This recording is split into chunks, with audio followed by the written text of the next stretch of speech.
having us here today. We're excited to chair this symposium. It'll be a great afternoon.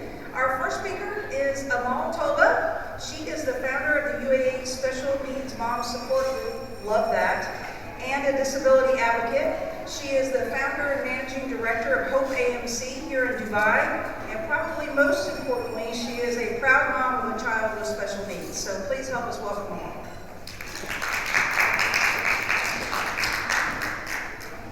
Thank you, everyone. How many times have we heard the quote, happiness is in the journey? Although much easier said than done, I believe it's the only way one can truly be happy. I'm going to show you now. Hi, my name is Amal, and this is my family. I have an 18-year-old son, a 15-year-old daughter, and a beautiful 8-year-old daughter who has special needs. She changed me, and she changed the world around me. Should I say?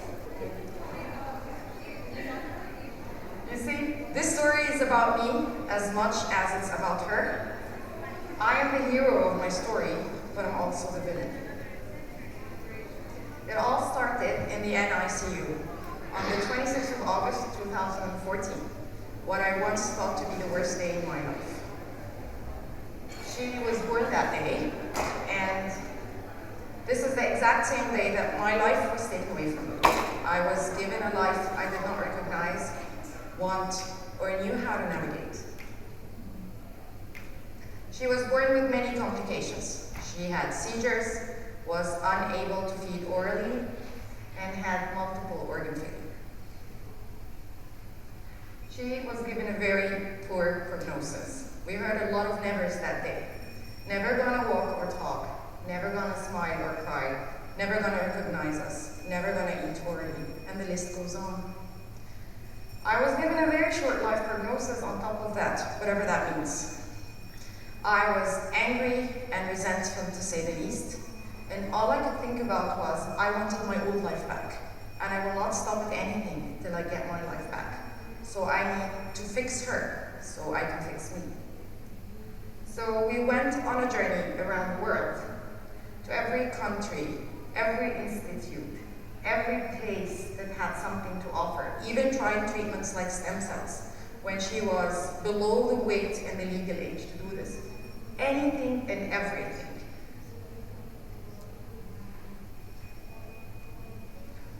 What did we do? Everything, you name it. From Masvatova to Feldenkrais to ABM, Spider Cage, Wavesmatic. That journey took 3.5 years. Airport to airport, country to country, trying to fix her. But what was the price of that?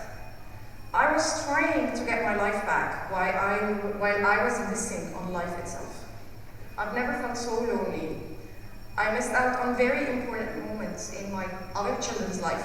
First day of school, my sister's wedding, winning art competition, home runs, memories I will never be part of or live. I never felt more alone in my entire life, and the thing is that I met the most beautiful souls along the way. People that inspire me, people that helped me become a better version of myself. So I decided to find my tribe instead. I formed a support group in 2015. We started as 4 ladies that know each other and have children with special needs. Today, we're more than 245 ladies. And with every mom that I add to this group, I truly hope that she experiences a better version of my story, and she receives the support that I once lacked and hence got lost. The approaches, the knowledge that I came across from traveling country to country, I could not let that go to waste. So in 2017, in December, I founded a place and I called it Hope, wishing that it lives up to its name and offer families the hope that they are looking for. Hope is very dear to me. It's like my 4th child. It's very personal. Every corner, every wall has a quote that means something to me, that has helped me along my journey. Every room, every approach, is a country or a destination we've been to, something we found that helped her and that I believed could help so many others.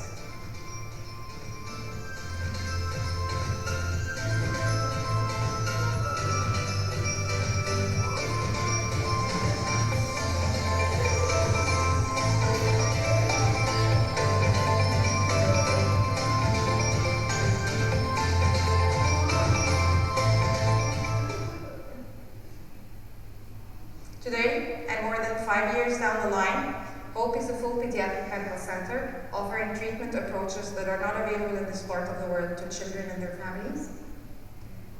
We receive families from many places around the world, and it just warms my heart.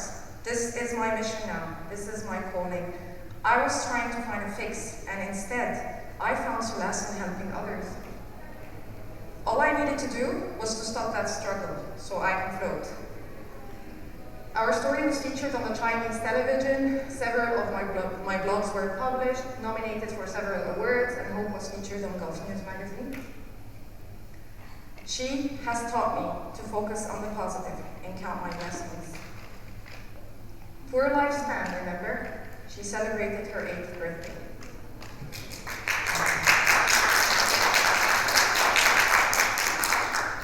Will never experience food. She eats 100% orally, and she loves food.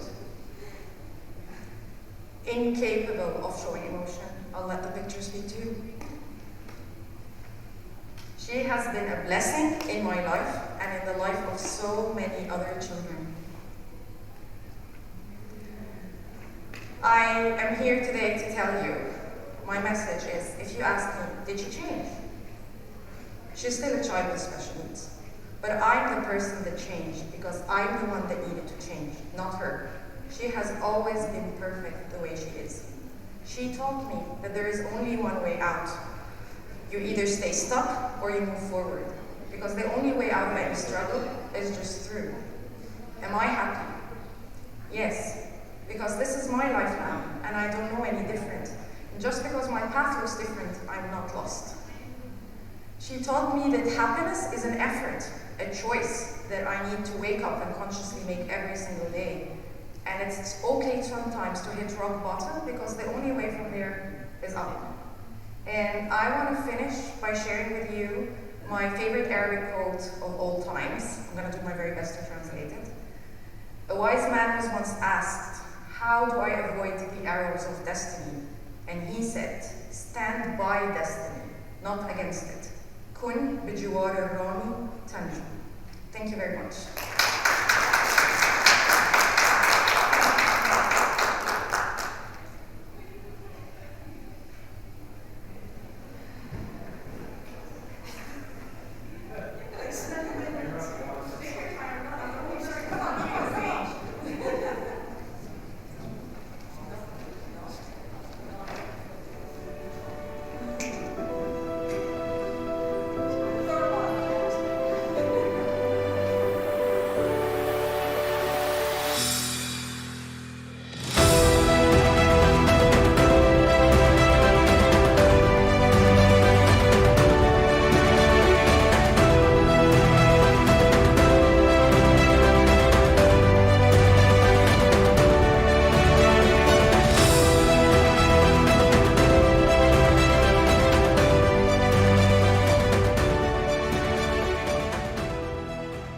Hello, everyone. It's really nice to be here, and we're going to have Dr. Temple with us live right now. Dr. Temple does not need an introduction. Can you tell I'm one of the biggest fans here? But Dr. Richard will introduce her. No, it's my great pleasure and privilege to introduce Dr. Temple Grandin. Dr. Grandin is an American academician, animal behaviorist, and internationally renowned spokesperson for autism spectrum disorder. Dr. Grandin is one of the first autistic people to demonstrate the insights that she has gained from her personal experience of autism. She is currently a faculty member with Animal Sciences in the College of Agricultural Sciences at Colorado State University. Based on her experience, Grandin advocates early intervention to address autism and support teachers and professionals who can redirect children and adults in fruitful decisions. and directions. She has been an outspoken proponent of animal rights and the neurodiversity movements. In 2010, Temple Grandin was listed as one of the 10 most influential people in the world by Time 100, which named her in the Heroes category. In 2011, she received a double Helix Medal and has received many honorary degrees from many universities, including McGill, Swedish University of Agricultural Sciences, Carnegie Mellon, etc.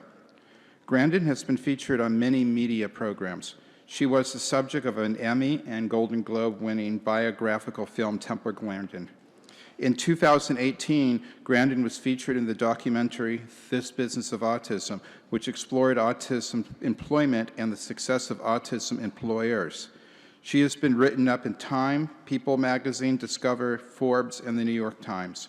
She is best known for designing the Hug Machine, which is a deep-pressure gadget planned to calm extremely sensitive people, which are ordinary people with autism. And I know her personally, working with her as a colleague to sequence her entire genome, to read the chromosomes from end to end and make sense of that as to how they caused her condition and how they continue to influence her life. And I'll never forget working with her to do that. And if you're interested in what we found out, come to my lecture tomorrow at 11 something. So introduce Dr. Grandin. Well, it's good to be here. And also a lot of emphasis on skills like getting dressed, combing your hair, brushing your teeth, eating with utensils. Well, one little tip with these kids, you have to give them time to respond. They're like a phone that's only got one bar of service. And slow down when you talk to them. And when the grown-ups talked fast, it went to gibberish. Can you put the next slide up, please? Now, the thing about autism is it goes all the way from Einstein, who had no speech until age 3, to somebody who has much more severe autism when they become nonverbal. But some of the ones that are nonverbal can learn to type independently. But a brain can be more social emotional, or a brain can be more interested in what they do. And having an interesting career has been very important to me. I'm really happy that I'm a professor. I've got graduate students and I've done a lot of research in animal behavior. I have 3 graduate students that have become university professors. I'm very, very happy about that. So a brain can be more social emotional, or a brain can be more interested sort of in what they do. This is why I think it's important to get kids out doing interesting things. Some of these kids that get addicted to video games, one of the ways to get them off the video games is have them fix motorcycles, have them fix cars. It's the one thing that's worked. They find out that maybe fixing those motorcycles is much more interesting than the video games. And that's something that can turn into a career. And it's a skill that other people want. Let's go to the next slide. Shows a picture of Thomas Edison. He would probably be autistic today. He dropped out of school. Now, fortunately, he had a mentor. And he had a mentor that taught him how to use the telegraph. It's really important for students to get exposed to things. I was not originally in the cattle industry. I got exposed to it as a teenager.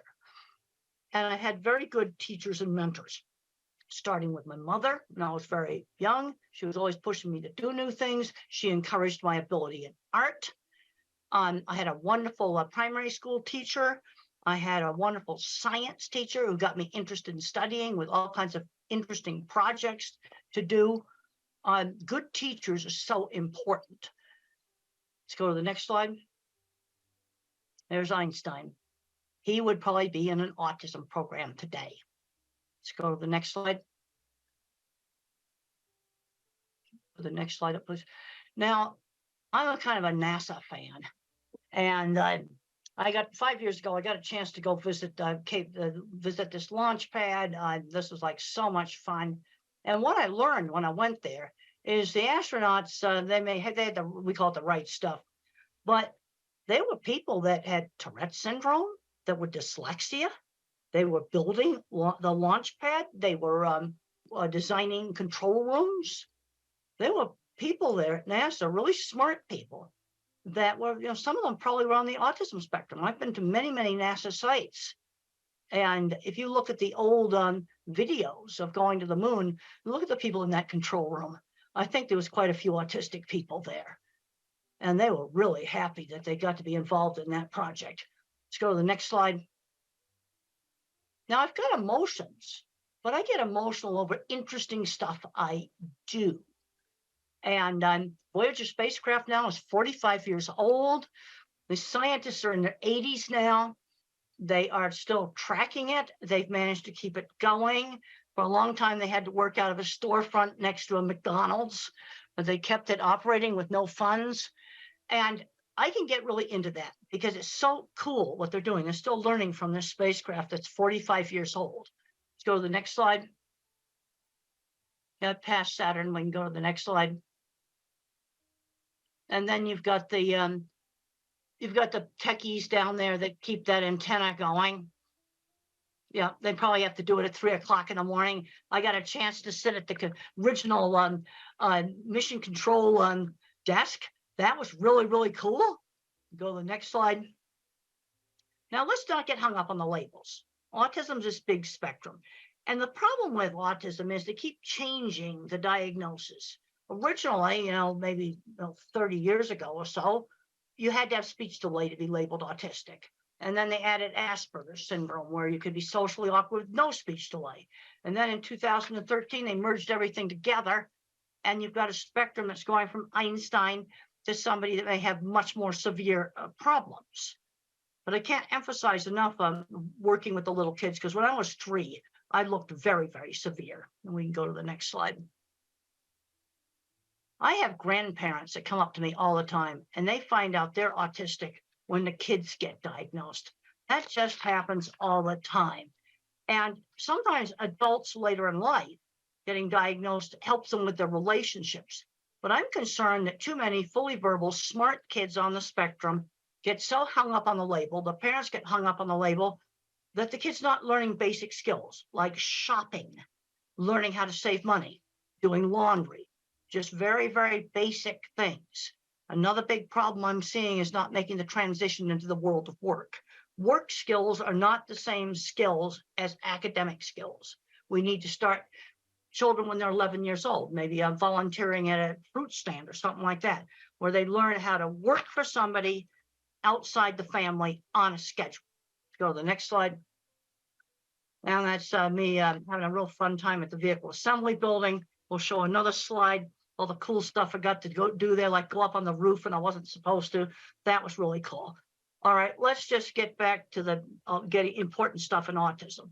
Let's talk about some basic issues here. Sudden surprises scare. Okay, let's say a child's going to go to a new school. We'll try to visit it maybe before they go there, or look at the website. The other thing that's difficult for a lot of individuals with autism is multitasking, when you rapidly have to multitask. But we've got to get these kids out doing stuff. We've just got to do that. And I was brought up in the 50s, and we used a method, I call it teachable moments. So let's say I took my drink right here and I stirred it with my finger. That's bad table manners. Now my mother, instead of saying no, she would say, use the spoon. People think it's disgusting when you put your finger in the cup. She would give the instruction instead of saying no. That was my generation, a method of teaching social skills. And social skills were taught in a much more structured manner than they are today.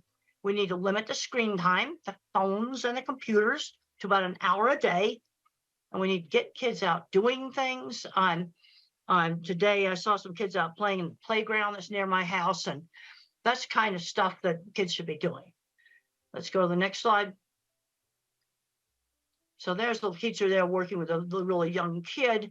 And the thing I have found on very young children's programs, some teachers just have the ability to work with these little kids. Now, if you've got a little kid that's not talking, the worst thing you can do is let them just sit and play with a phone all day. That's the worst thing you can do. You need to get an effective teacher working with them. And I find some teachers have the ability and some don't. Let's go to the next slide. Teaching turn taking. That was done with me with board games. You have to learn how to wait. It's something that's very important for young autistic children to learn how to wait. And we'll go on to the next slide. Teachable moments. We already talked about that. You don't yell and say, stop it. You give the instruction and the reason why. Let's go to the next slide. You need to limit the video games. One of the things that I was not allowed to do when I was in high school was just become a recluse in my room. I was not a good student. I was a terrible student, but I still had to attend the classes. You know, too many of these kids are just getting on the electronics and just staying in their room, playing video games all day, and they're not getting wonderful jobs in the video game industry. And if they were getting wonderful jobs in the video game industry, I'd be a lot more positive about it. But some young adults, again, addicted to video games, the one thing that was successful in getting them off of it was working on motors and engines. And they found out that they were more interesting than the video games. Let's go to the next slide. Now, my mother would always stretch me to do new things, but she always gave me a choice. You know, we could go to this store or that store, or you could do this activity or some other activity. Always giving choices. You can do your homework when you get home from school, or you can do your homework after dinner. Giving some choices. And one of the things that helped me, being raised in the 50s, is we had sit-down dinners. And, you know, my sister and my parents would take turns telling about their day. Unfortunately, in some families, that's not happening. And this was part of getting me to be a lot more social. And you can learn business social. Another thing that was done in my family is when we were 7 or 8 years old, and it was done with most of the families of my generation, is when I was a little kid, I had to dress up in my good clothes when the parents had a party. And I had to serve the snacks. I had to shake hands with them, learn how to talk to them. Really, really good social training. Let's go to the next slide. Let's talk about sensory issues. Sensory issues are really real. And loud sounds like a school bell or a hairdryer or maybe a vacuum cleaner would hurt my ears. Now, one of the ways to help a child to tolerate these sounds is to let the child play with the vacuum cleaner, where they turn it on.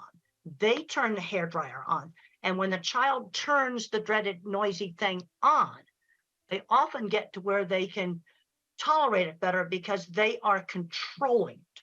Now, there's some kids wearing headphones all the time.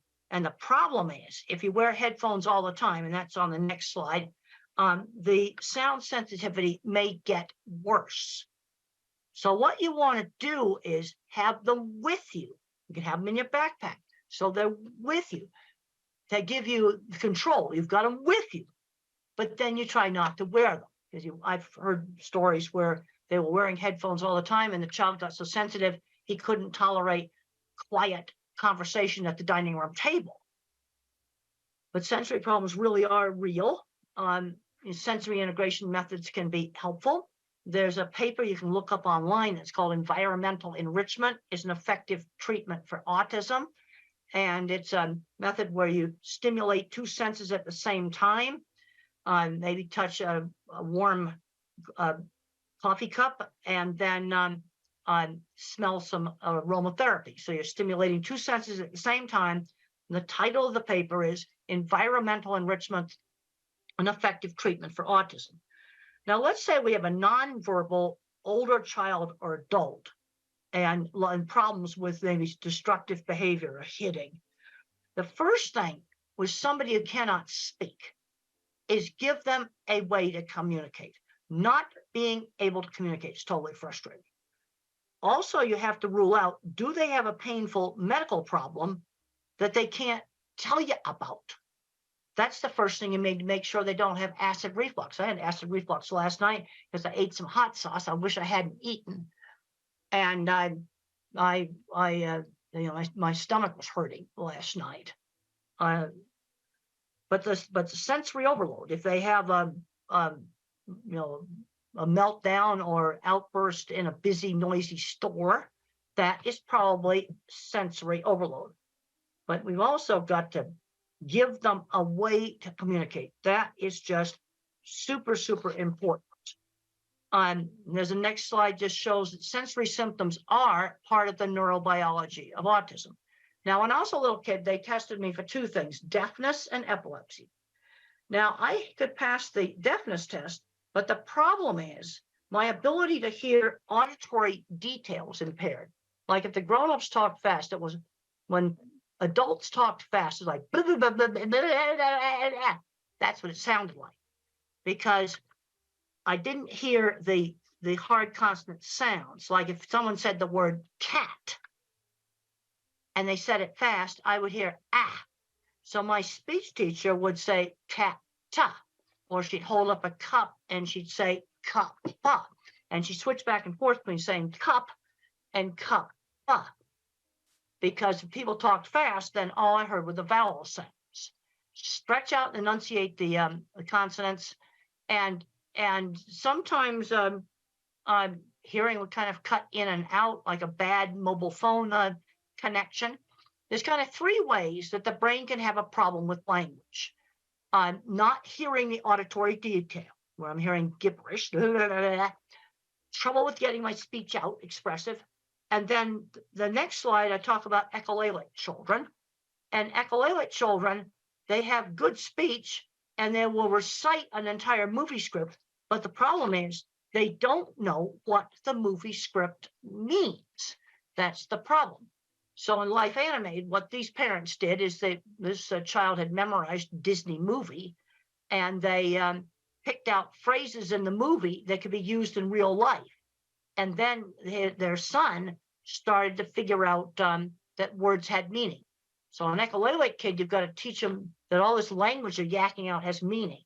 So there's kind of three ways the brain can be messed up. The next slide talks about attention shifting slowness. Now, if I was a computer, I've got a very, very small, I'm an Intel 286. I mean, if you're a computer geek, that's the first chip. But I have huge memory.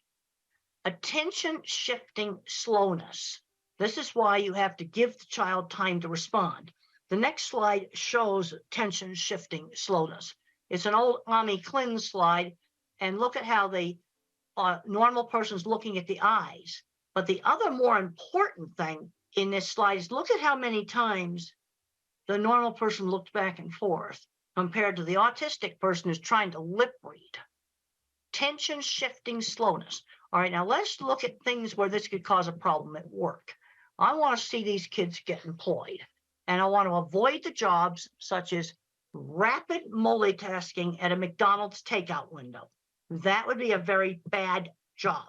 Another problem is I don't have any working memory.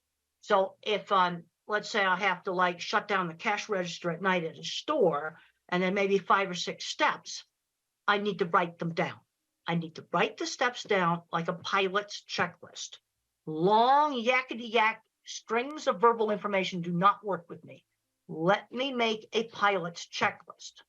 Okay, and if you don't want to disclose autism, just say to your employer, pilots need a checklist. I need one too. And for pilots, it's mandatory. In every country in the world, pilots have to use checklists. Now, I'm talking about giving the child time to respond. When I was 5 years old in school, we had a little assignment where we had to name the pictures that began with B as in beautiful. So I called the suitcase a bag, and the teacher marked it wrong. And she didn't give me time to explain that in our house, they weren't suitcases, they were bags. And that was very, very frustrating for me. In the next slide, we're going to be talking about some visual problems. I don't have visual processing problems, but some individuals do. And vision might break up similar to a migraine headache. Or this next slide that shows an image that's breaking up. Seeing probably wouldn't be a primary sense if that's the way things look like. And this may explain why a number of people that do not speak touch and smell things, because those senses provide accurate information. And we'll go on to the next slide that shows an escalator. Now, in your brain, you have the eyes that work like a camera, but then in the back of the brain, there's circuits that assemble the graphics file for shape, color, motion, and texture. And if there's something wrong with those circuits, print may jiggle on the page when you try to read. These kids are often terrified of escalators. because they can't tell how to get on and off of it. So you have a child that hates an escalator.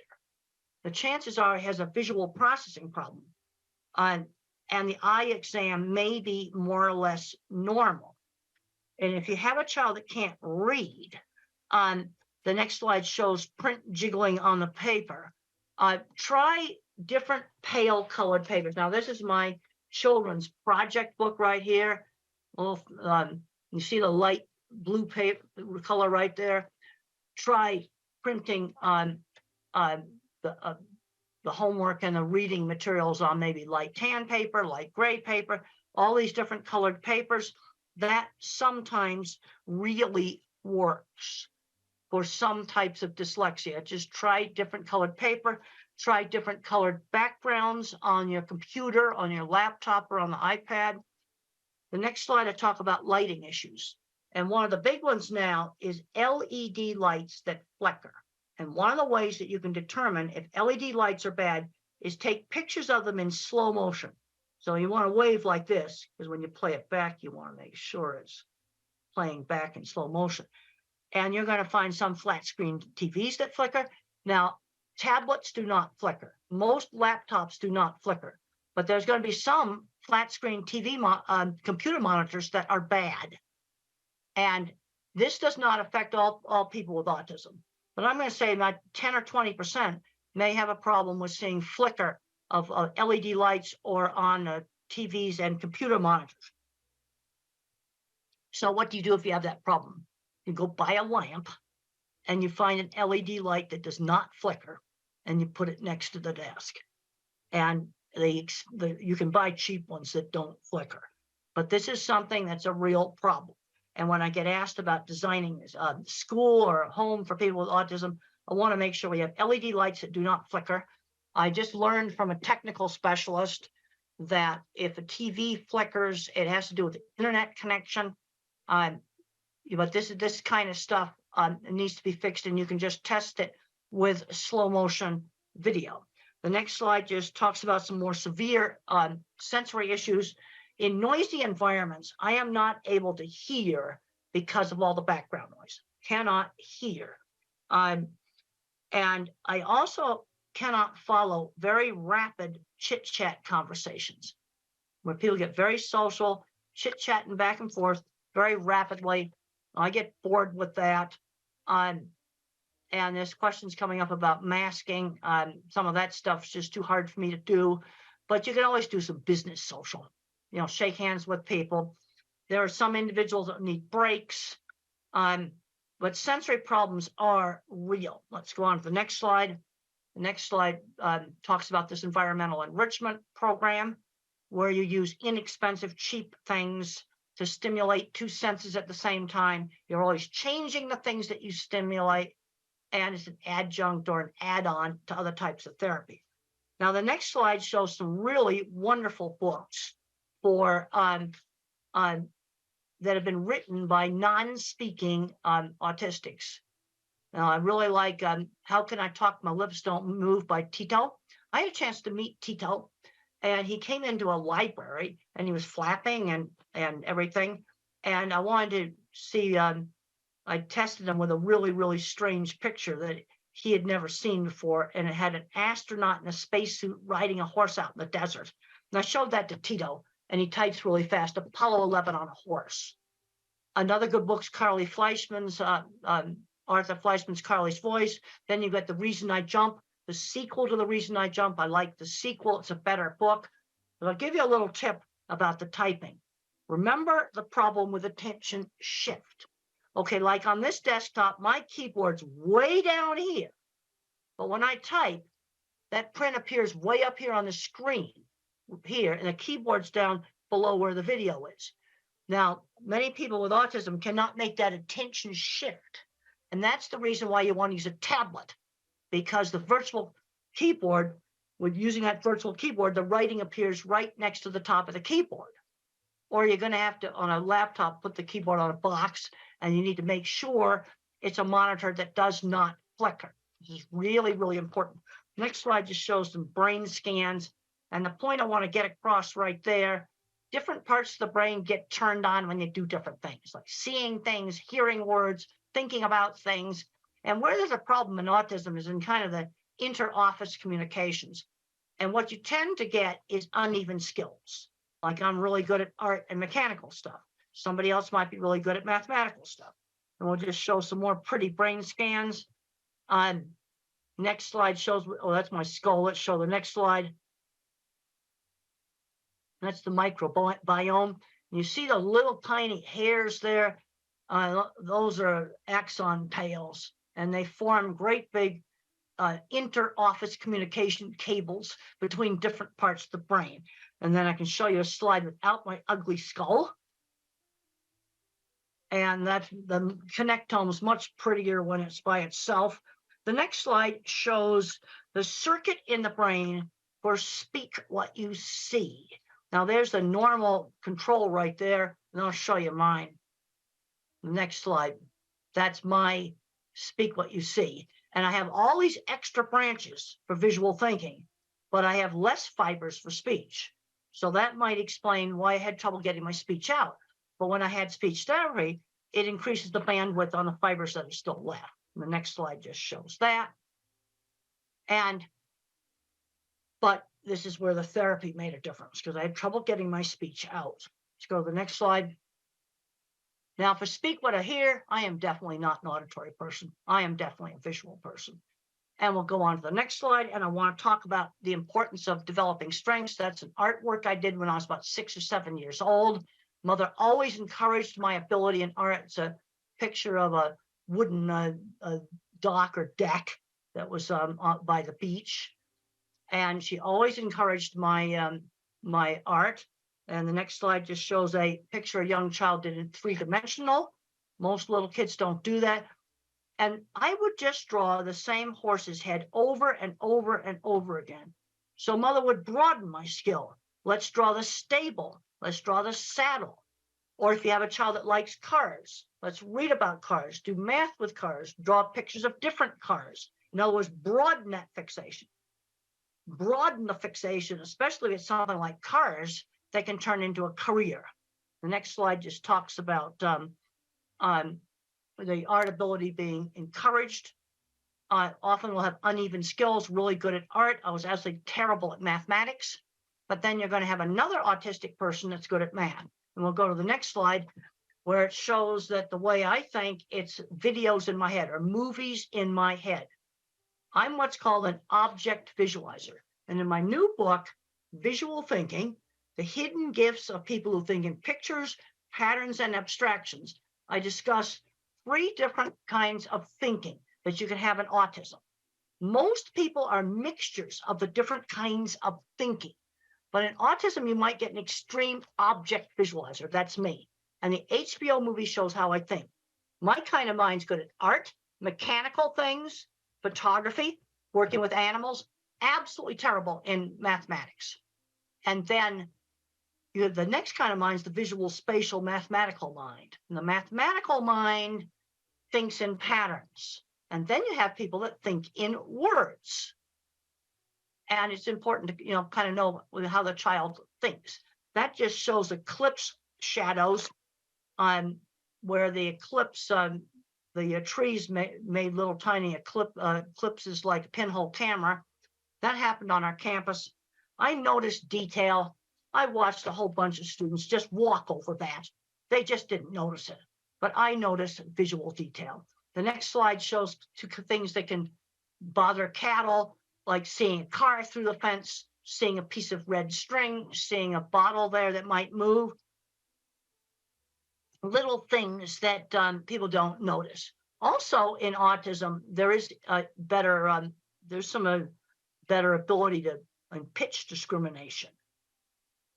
There's been a lot of research that shows that these sensory things really, really are real. And the next slide shows one of my cattle handling facilities.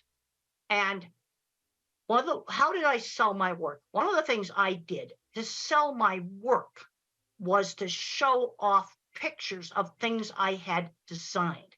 And one thing I really liked in the HBO movie is that it showed my actual projects. It also shows how I think in pictures. It's very, very accurate on that. And I can say that the geek side of me really liked that. The next slide shows a recreation of one of my projects in the HBO movie. I thought that was just so cool. I really, really liked that. The next slide shows starting on my very first project. Now, I had some good mentors in the construction industry. On my first project, the Swift plant in 1974, I criticized some welding and I said it looked like a bird had poo-pooed on it. And that was pretty rude. And the plant engineer pulled me into his office in private and said I had to apologize for that rude kind of talk. He told me what I should do.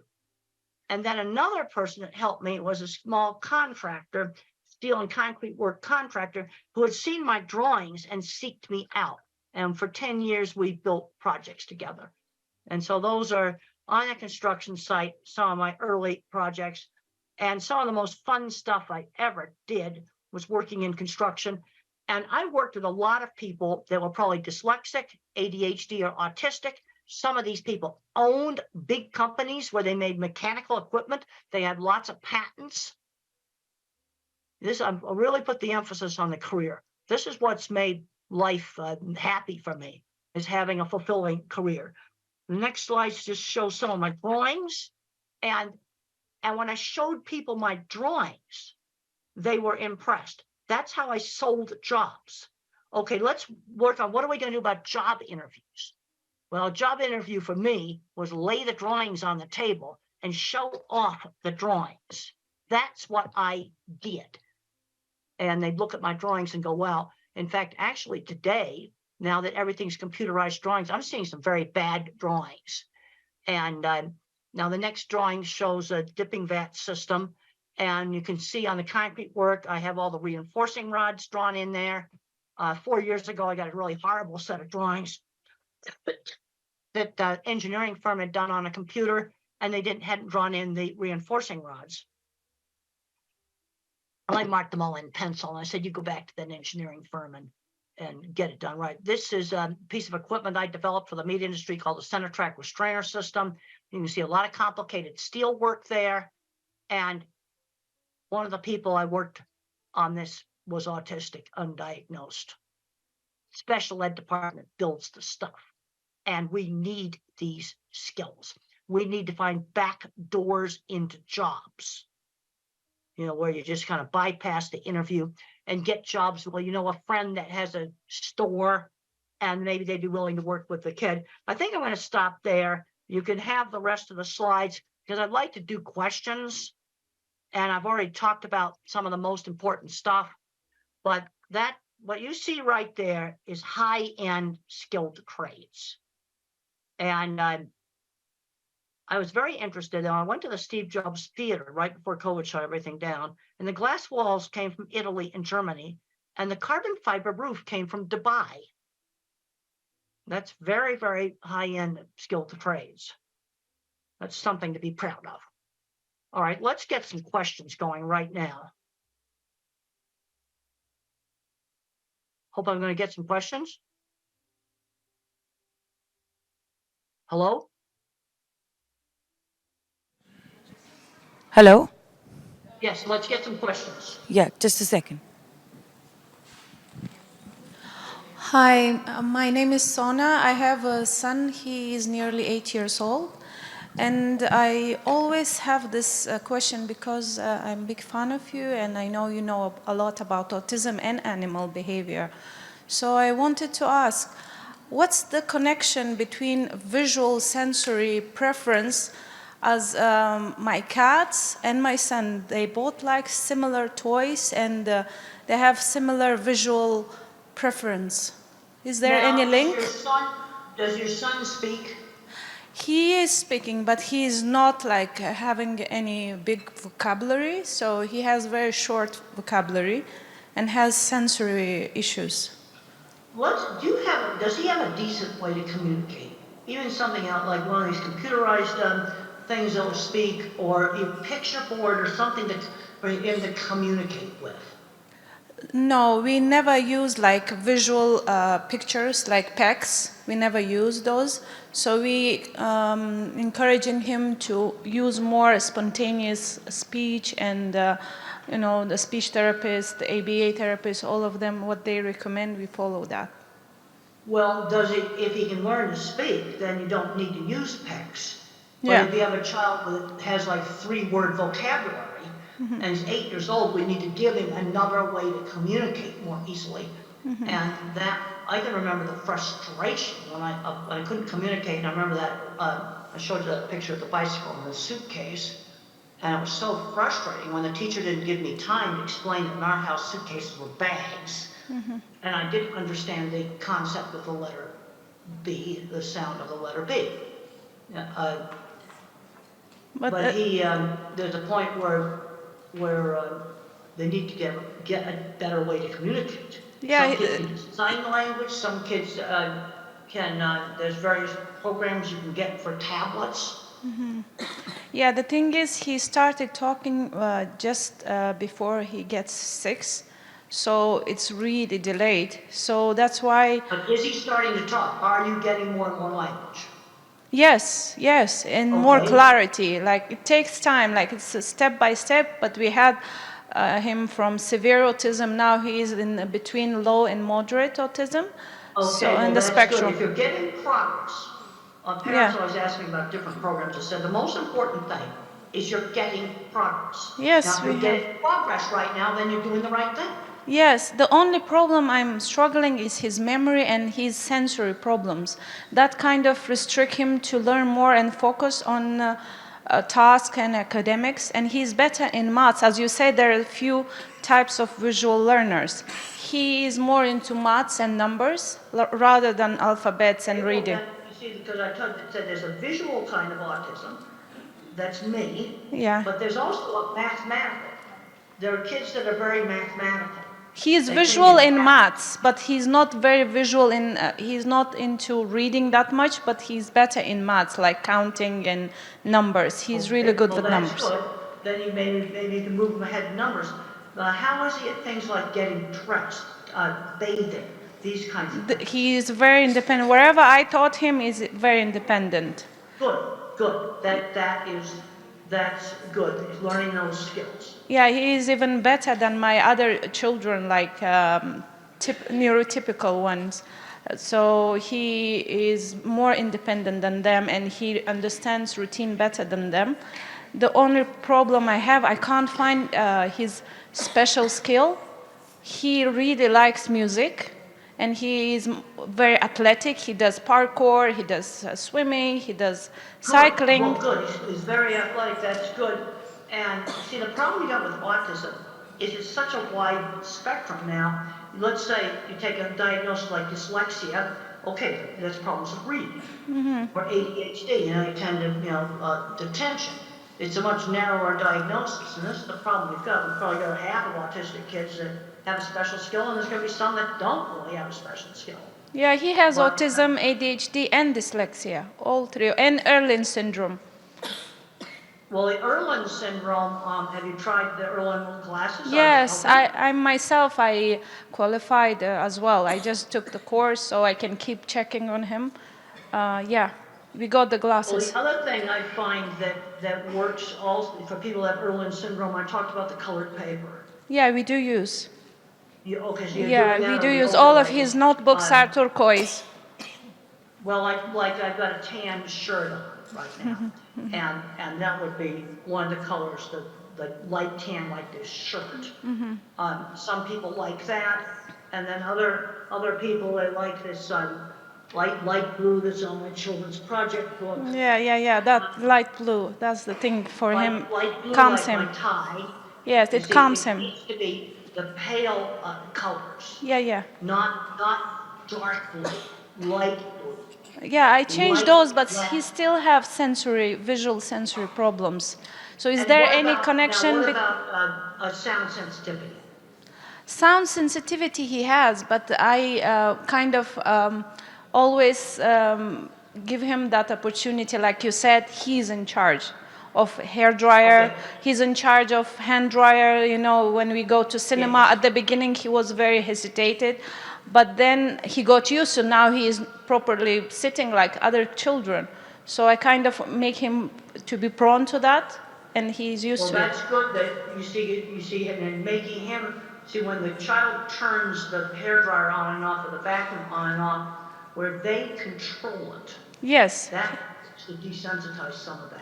Yeah, but still I'm struggling with his memory and his visual sensory. Like my cat and him, they prefer the same toy. You know what I mean? Like he will kind of keep doing with that, playing with that toy, even though he has 1,000 other toys. But And his how preference. is he taking turns at a game? He was not good. He was having meltdowns. He would get angry. But I kind of desensitized him with that as well, like on the cues of airport, like slowly by rewarding him using ABA techniques. And you don't have a surprise at the airport. You know, like you watch videos and I found that one of the things that I got afraid of them, if I made them interesting. Yeah, exactly. That Make sports. What one parent did about the hand dryers in the bathrooms, they went to the websites of all the manufacturers of the hand dryers, and then they got interested in how they worked, and they collected all the websites of hand dryer manufacturers. No, seriously, this actually helped. Yeah. It's the same with him. Wherever we start with, like even food, diet, we started with him. At the beginning, he didn't like. Now he loves healthy, clean food.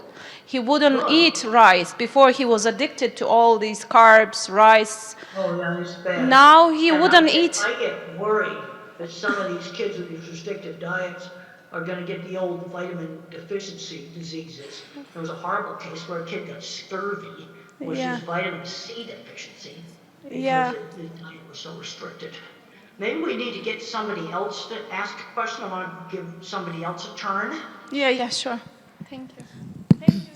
Hi, good morning and nice to meet you. You made a point about people who don't speak much, they're more on touching and smelling things. And I just wanted to know how can that be helped and how can they be helped to speak better? Well, if you read, I really recommend that you read Tito's book, How Can I Talk If My Lips Don't Move? It is available in an electronic book. I checked Amazon recently, it is available. And he talks about vision being scrambled. Also, the Japanese boy in the sequel, which I think is a better book, he talks about being like a broken robot and having problems with controlling his movements. And if you have an older child or an adult that's either non-speaking or very poor speaking, I really recommend these books because it gives the inside view of their issues. And I don't have scrambled vision. I see just fine. You see, this is where autism has all these variations. But some of them get scrambled vision, and then smell and touch actually work. Those senses are giving accurate information, so then they tend to use them since they work. So I really recommend, really recommend those books. I've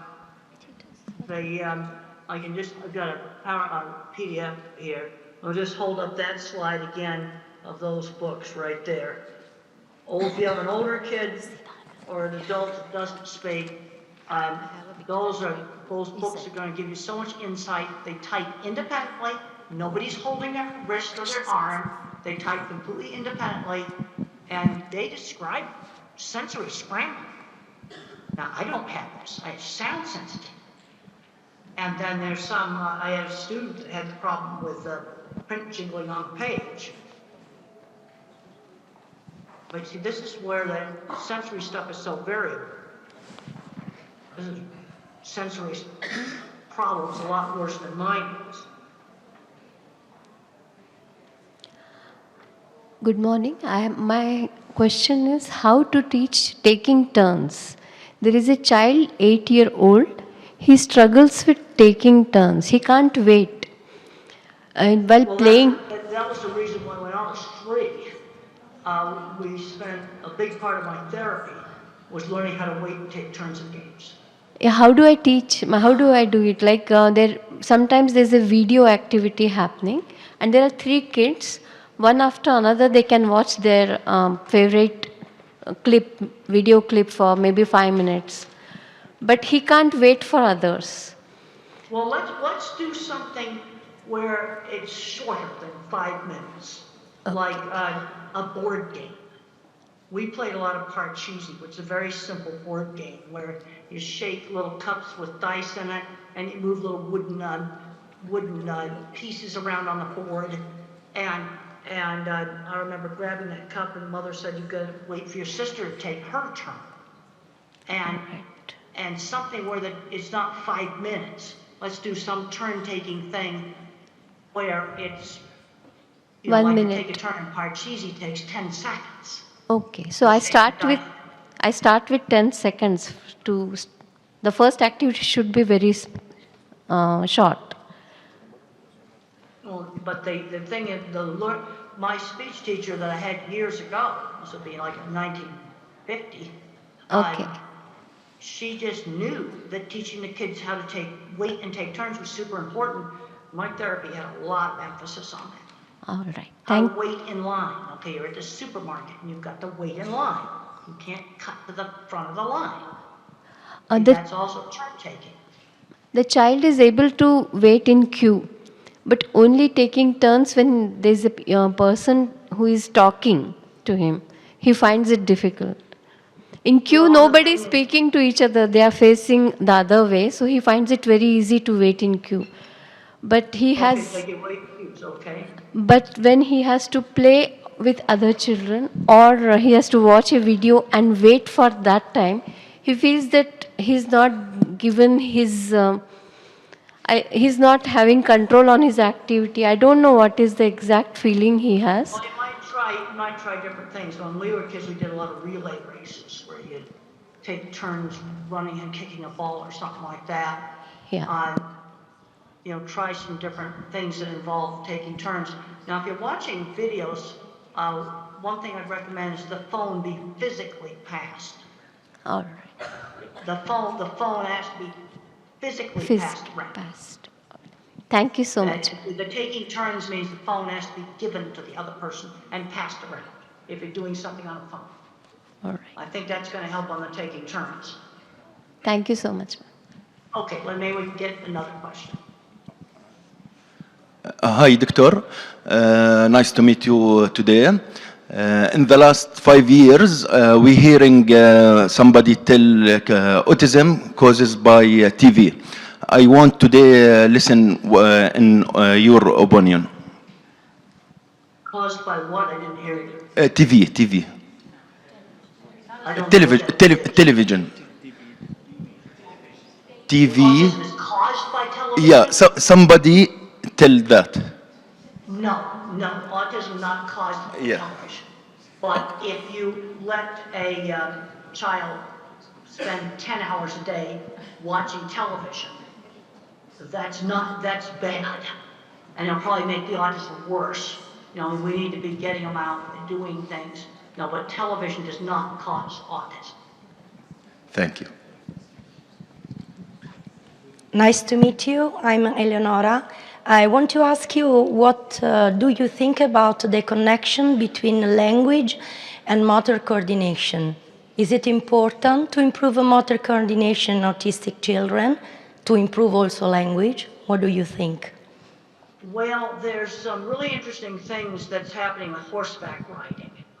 And I've had parents tell me that their kid did their first words on a horse. Now, there's 3 things that happen on a horse. First of all, riding horses is really fun. Yeah.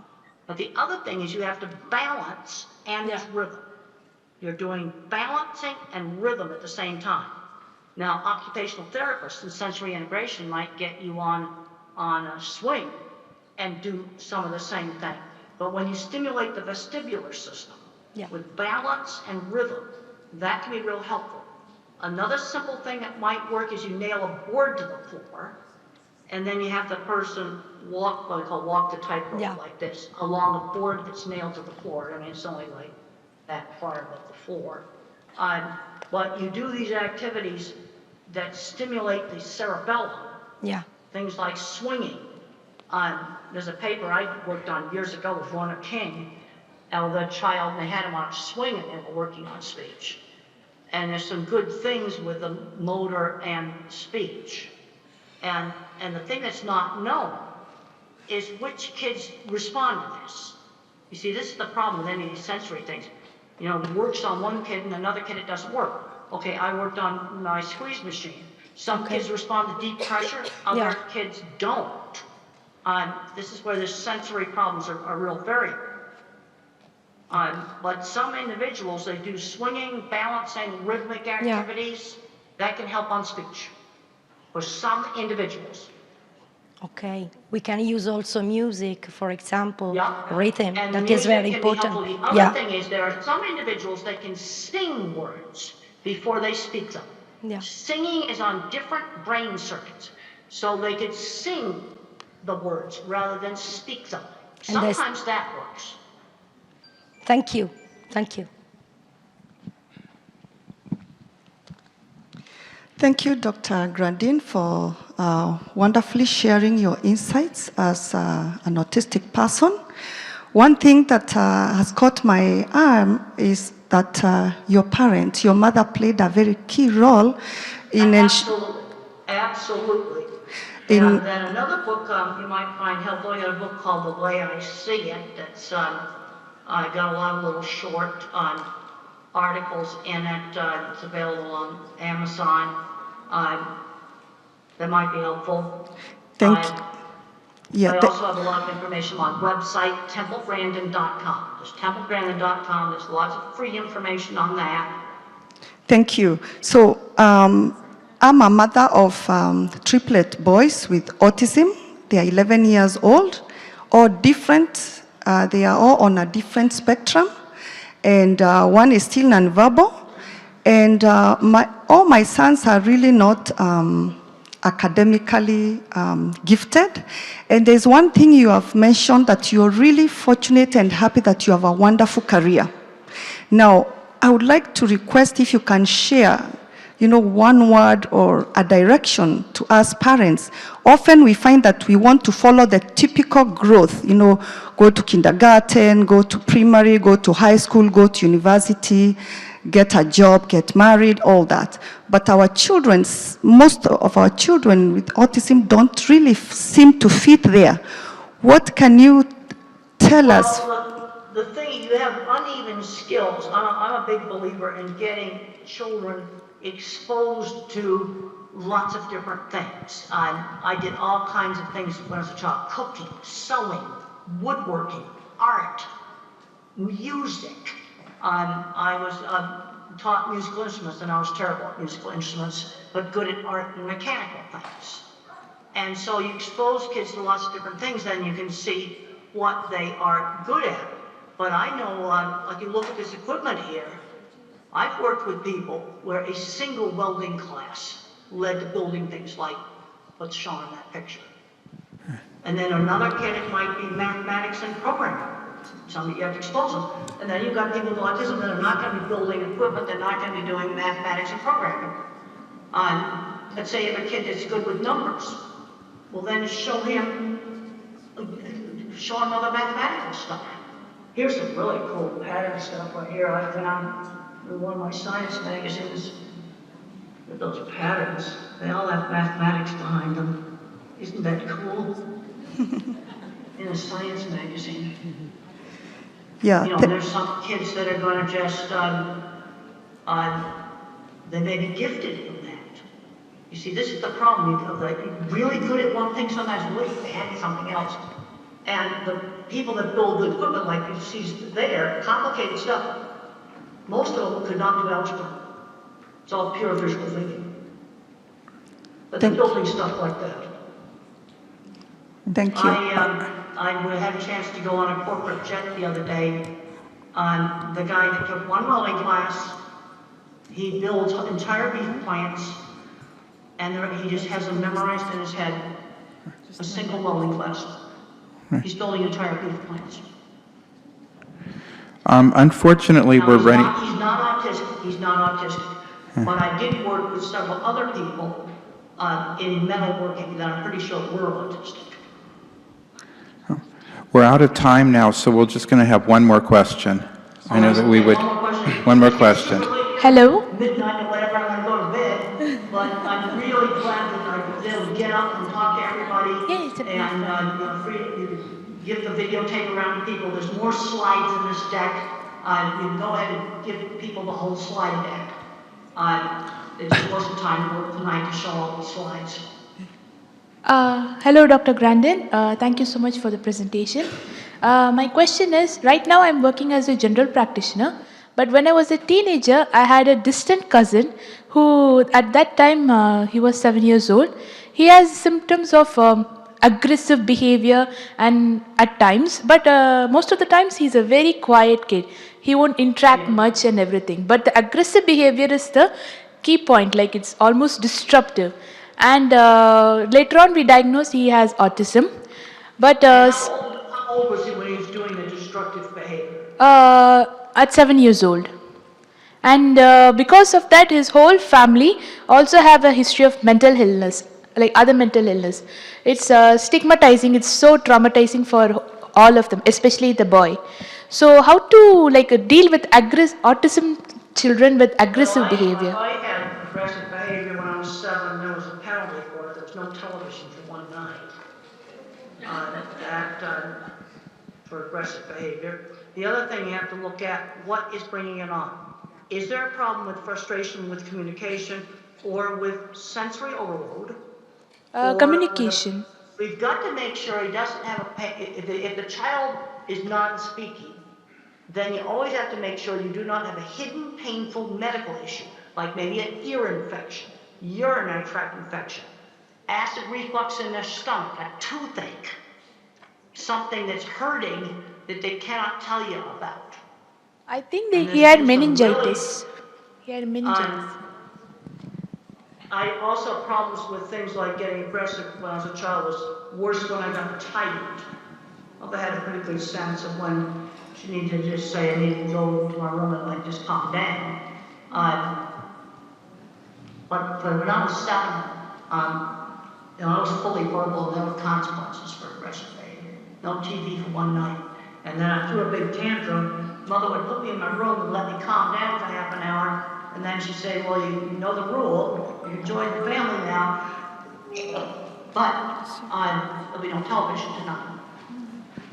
And I understood consequences, but I think there's some individuals where they may not make the connection between the tantrum they had at school and no television that night. See, this is the problem you've got with autism. You've got such a big range.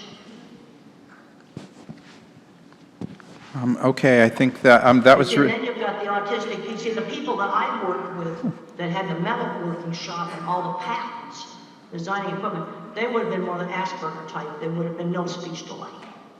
You see, this is where that Asperger type with no speech delay now has been merged in with the autism with speech delay. I had speech delay, so I was definitely not the Asperger type.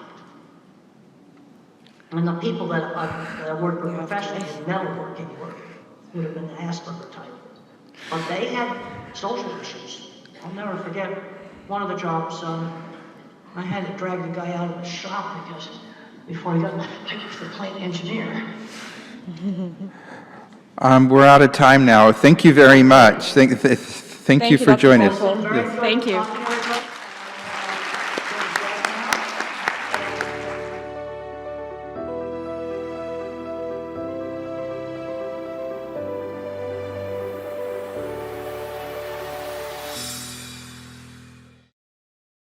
And it's my honor to introduce Dr. Alok Sharma. Dr. Alok Sharma is the professor and head of the Department of Neurosurgery at LTM Medical College and Hospital in Mumbai, India. He is also the director of Neurogen Brain and Spine Institute and KLS Institute of Anti-Aging, both in Navi, Mumbai. He is the president of the Stem Cell Society in India and vice president of the International Association of Neurorestoratology. He has published 172 scientific papers, authored 24 books, contributed chapters in 19 textbooks, and made over 200 scientific presentations. He is a world-renowned pioneer in the field of cellular therapy for neurological disorders, having treated more than 12,000 patients from 75 different countries. His landmark accomplishments include the publication of the world's first scientific paper on the role of cellular therapy in autism. He has revolutionized the management of neurodevelopmental disorders with his innovative combination of cellular and integrative therapies. For this, he has received several international and national awards, such as the Rose of Paracelsus Award from the EMA Oxford 2016, the European Award for Best Practices, Brussels 2018, the Bharat Gaurav Award, London 2019, the Newton Universal Legendary Award, Boston 2022, the Sino-Phil Asia International Peace Award, Manila 2023, etc. Let's welcome Dr. Alok Sharma.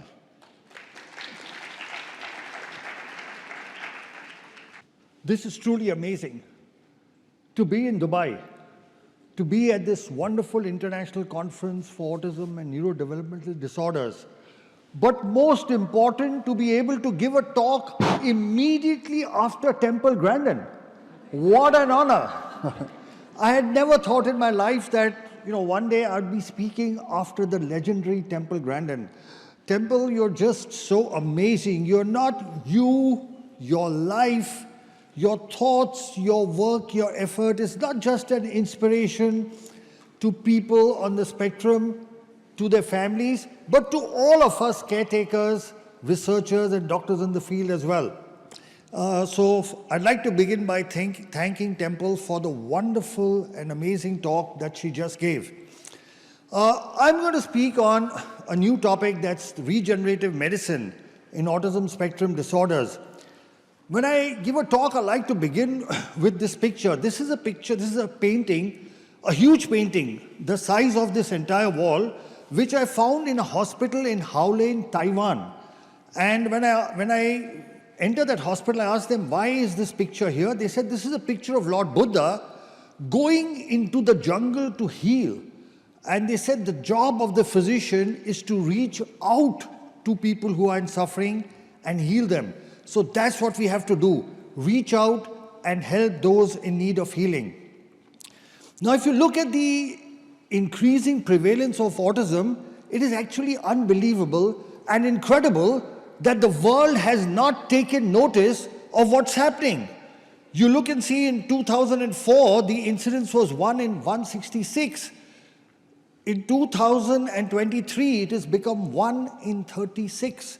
At this rate, in the next 2 decades, every third child will be on the autism spectrum. Okay, this is something we as medical professionals need to bring to the attention of society, of people, of governments, of administrators and rulers, that this is unprecedented and that the facilities to take care of these children do not match up to the increasing incidence. There are about 70 million kids on the planet. That's 1% of the world's population. It's like a huge percentage of people. So the current situation is that, you have a child who has some symptoms, the parents notice, you go to the doctor, therapist, get a diagnosis, and they say what you can do is therapy. You start the therapy and you're back to where you were. So what's new? What am I going to be talking in this talk that's different?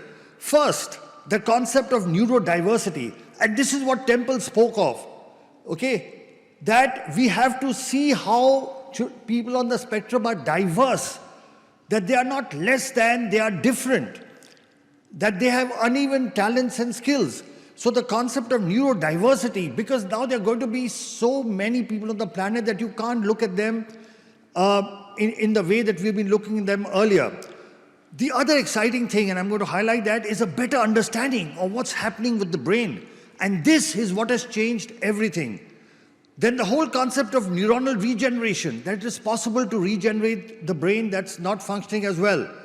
And the concept of multidisciplinary management, and of course the main base of my talk, which is cellular therapy. Now, what is new is that for the first time in medical history, we are now understanding which parts of the brain are functioning differently from neurotypical brains. And we have done scans, we've done a lot of research in this area, and you can see that list: the amygdala, the hippocampus, the parahippocampal gyrus, the cerebellum, the caudate nucleus, the mesial temporal lobes, thalamus, superior and middle temporal poles. So we've actually identified very clearly which parts of the brain are functioning less. We've also identified which parts of the brain are functioning more. Our focus so far has been on what these children can't do. What we also need to look at, which parts of their brain actually are functioning more than what neurotypical people do. And there are actually parts in the calcarine fissure, the Heschel's gyrus, cortical frontal areas that function more. They are hypermetabolic. So we need to understand this as well. And our work has been published in a landmark paper, among the first of it's in published literature in the World Journal of Nuclear Medicine, where we've clearly highlighted which parts of the brain work less and which are working more. Now, what we found here, and this is the only thing that we need to give attention to, because Temple again keeps talking of early intervention. She keeps talking about early intervention, and I'm going to show you the scientific base of the need for early intervention. And that is this. If you look at this graphic, you will see that, you will see that the brain metabolism over the years keeps on declining. So what you see in light green is how the brains of neurotypical kids, the brain metabolism keeps on increasing. Whereas children on the spectrum is the light blue, you can see it keeps on declining. What does this mean? It means the earlier we treat the children, the early intervention is there, the better results, because the later you treat them, the hypermetabolism is actually increased. So the old thinking was that once the brain is damaged, you cannot regenerate it. And the new thinking is it's possible to regenerate the brain through cellular replacement and repair. The other thing that has changed in autism is the concept of multidisciplinary management. So far what would happen is a person specializes in something and then that's all they would offer. So if you're a center that has occupational therapy, you focus on occupational therapy. You have a center that does speech therapy, you focus on that. But what is the need is a multidisciplinary management, which includes everything, all the things listed, and cell therapy, which I will talk about, is one of them. So there is no one silver bullet. The management of autism will be multidisciplinary. So look at that. On the left-hand side, you see a fractured bone. And I ask yourself, will you give rehabilitation to a person with that fractured bone? Would anybody give physiotherapy on a broken bone? Now look at the left. You go to an orthopedic surgeon, you get it fixed, don't you? And now you give rehabilitation. But in autism, we do exactly the opposite. On the left-hand side, the blue area is the hypermetabolic brain. We are giving rehabilitation on a brain that's not functioning optimally, and then we are expecting results of a normal brain. It won't happen. But through cellular therapy, you can see on the right-hand side, the brain has started functioning again. Now, if you give rehabilitation, you are bound to get better results. So cell therapy is a promising new modality where you use healthy cells to replace damaged cells. So that's the brain damage, and you can see that there is recovery. So now look and see what are stem cells. So the word stem comes from the stem of a plant, and just like from the stem of a plant, you can have leaves, fruits, everything else. There are some cells from which all the other cells arise. So the way stem cells work is they multiply, they convert into other cell types, they improve the blood supply, and they release certain positive growth chemicals. And because of that, they repair, they regenerate, and they replace damaged tissue. Cells are of two types. You can be autologous, when you take from the patient, put it back in the patient, or donor cells, when you take it from somebody else. There are different types of cells. You can get them from the embryo, but this is very controversial, so we do not use it. You can get them from the umbilical cord. You can get it from the patient itself, from the bone, and that's what we use. They are called adult stem cells, and induced pluripotent stem cells are in the research stage. So we work with adult stem cells because they are safe, they don't form tumors, they have no rejection, they are easily obtainable, and there are no ethical issues. There are different ways of injecting stem cells. You can inject it intrathecally into the spinal fluid, that's what we do, or intravenously, intramuscularly, through the nose or directly into the brain. How does cellular therapy work? We know the main problem in autism is there is hypoperfusion, decreased oxygenation, and problems with the immune system and inflammation. Cell therapy works through both these mechanisms. So here is a small video showing the 3 basic steps. What we do a bone marrow aspiration with a needle, separate the cells and inject it back. The whole process has only 2 needle pricks. Let's look at a video. There you can see with the needle we are aspirating bone marrow. That takes 15-20 minutes. The bone marrow is put into machines. It separates the cells, and once the cells are ready, with a very thin needle we inject it back. Just 2 needle pricks. And we take cells from the child and put it back into the child. So let's review what the world literature says. So there are a total of 33 clinical studies, published papers, which show a 80% success rate. 33 worldwide papers. And if you see a review of literature, the world's first scientific paper was published from India. It was by us. We also published the 6th one.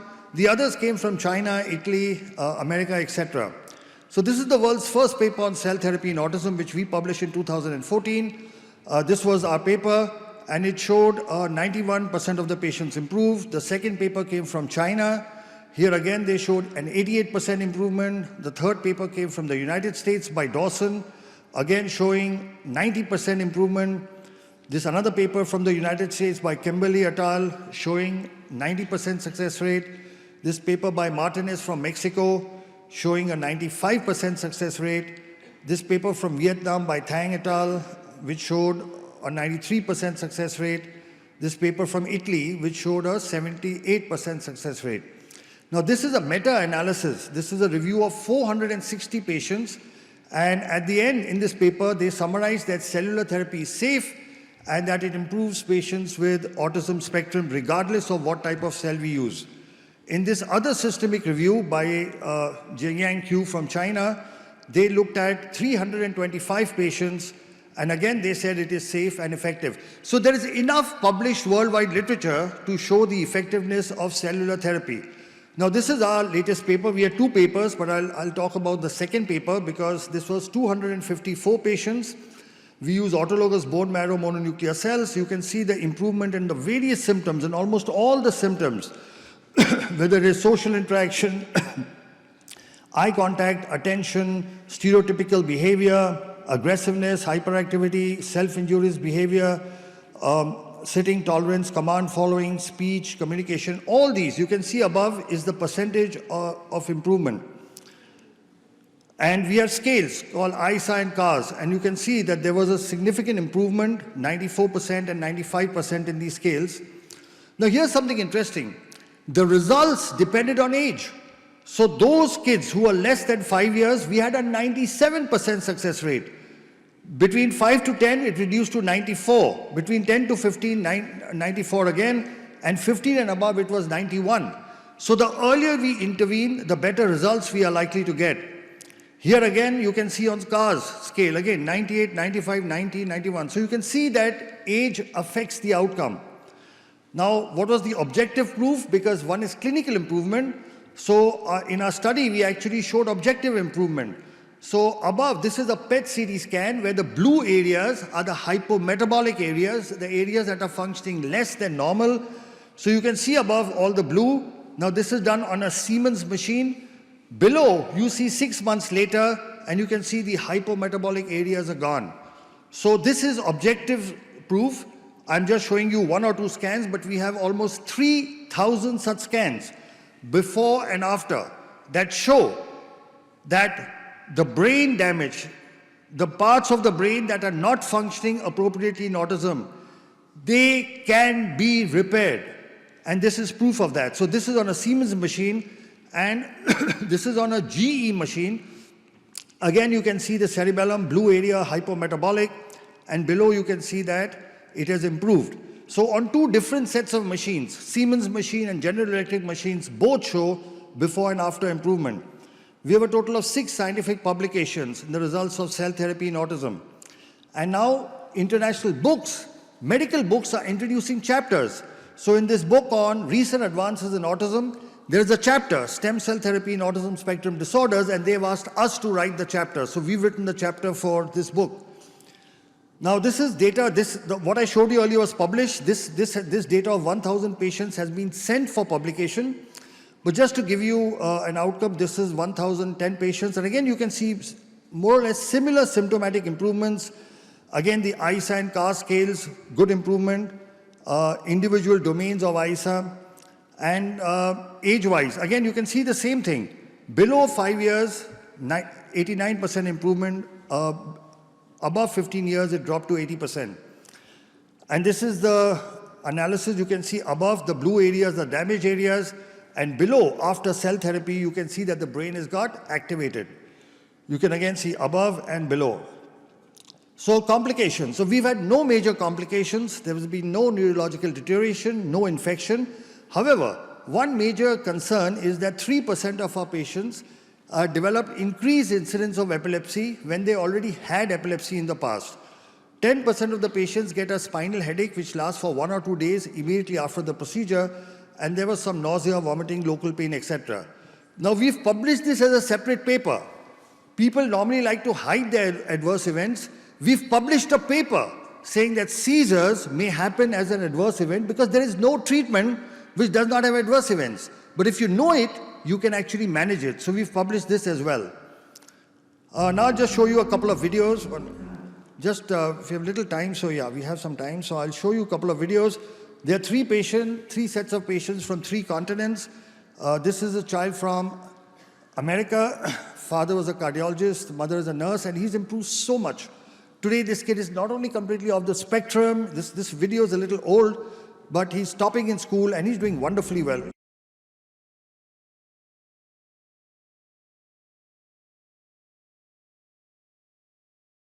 I couldn't get him to engage with me. I couldn't get him to give me eye contact. Over time, he started to lose a lot of vocabulary. Right around 18 months to the age of 2 years, he just slid backwards. He would flap like that, and he would walk on his tiptoes, look at the wall and be talking to the wall. He had problems with eye contact. He'd never look you straight in the eye. He had problems with his speech. Some research and found out about neurogen. And the big question that I had in my own mind was, what is there to lose? And I could not come up with a good answer, and I said, we have to do it.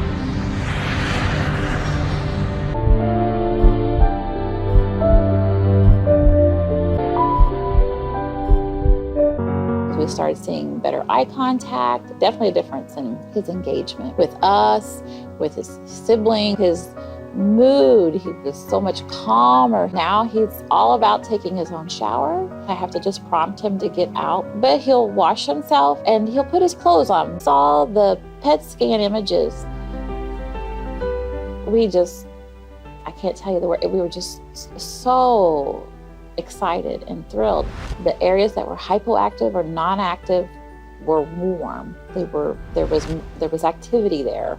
Ganesh has gone from the 3rd grade, 4th month reading level to a 7th grade, 1st month reading level in 5 months.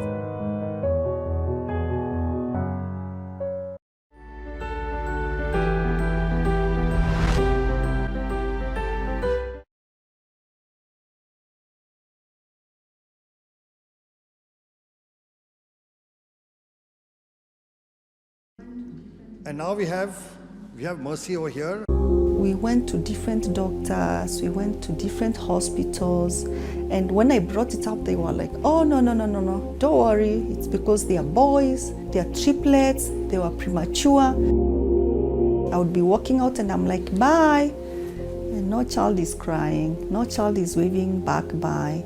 And by then, for sure, I knew that they should be doing that. The children had this behavior of disappearing. In fact, Eric disappeared 3 times in the middle of the night. The biting, the spitting, the scratching. How are we going to stop this behavior? We went to see the neurologist, and in 5 minutes, he said, these children are autistic. As parents, it was very traumatizing. First of all, we didn't understand what autistic means. So I decided to really get to read a lot about autism. I remember the first time I read about stem cell. I was like, wow, this is really good. We had a lot of questions which we asked, and we got very clear answers from Dr. Sharma. The day of the stem cell itself came, actually I was a bit anxious, of course, but really I didn't have fear. A bit of apprehension, anxiety, of course, as a mother, but I knew they're in good hands. We put a needle in this pelvic bone and then we take out the bone marrow, which is the fluid inside the bone. The pure stem cells, once they are ready, a thin needle is inserted into the lower back. We inject the stem cells into the cerebrospinal fluid. It flows all the way up to the brain. Things that would have taken probably years to be accomplished in my sons, in like 8 months' time, we've really been able to come very far. Just with water. They used to defecate on their clothes, but now they can use the toilet. We've seen a lot of improvement in terms of spitting. The tantrums have reduced. Sleeping used to be a problem before, but at the moment, he is taken to his bed. It takes a few minutes and he is asleep. You see my sons cycle. You try to make them understand what it is to pedal, and they couldn't. But after stem cell, when we arrived in Kenya the following day and we went out, and these guys could cycle.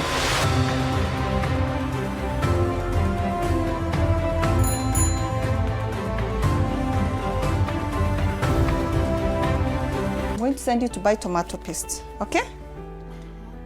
I'm going to send you to buy what? Tomato paste. In the shop. Where is the shop? It's here. Okay. So I'm going to give you... Money. For what? Buy tomato lollipop. I'm going to wear my shoes. That's right.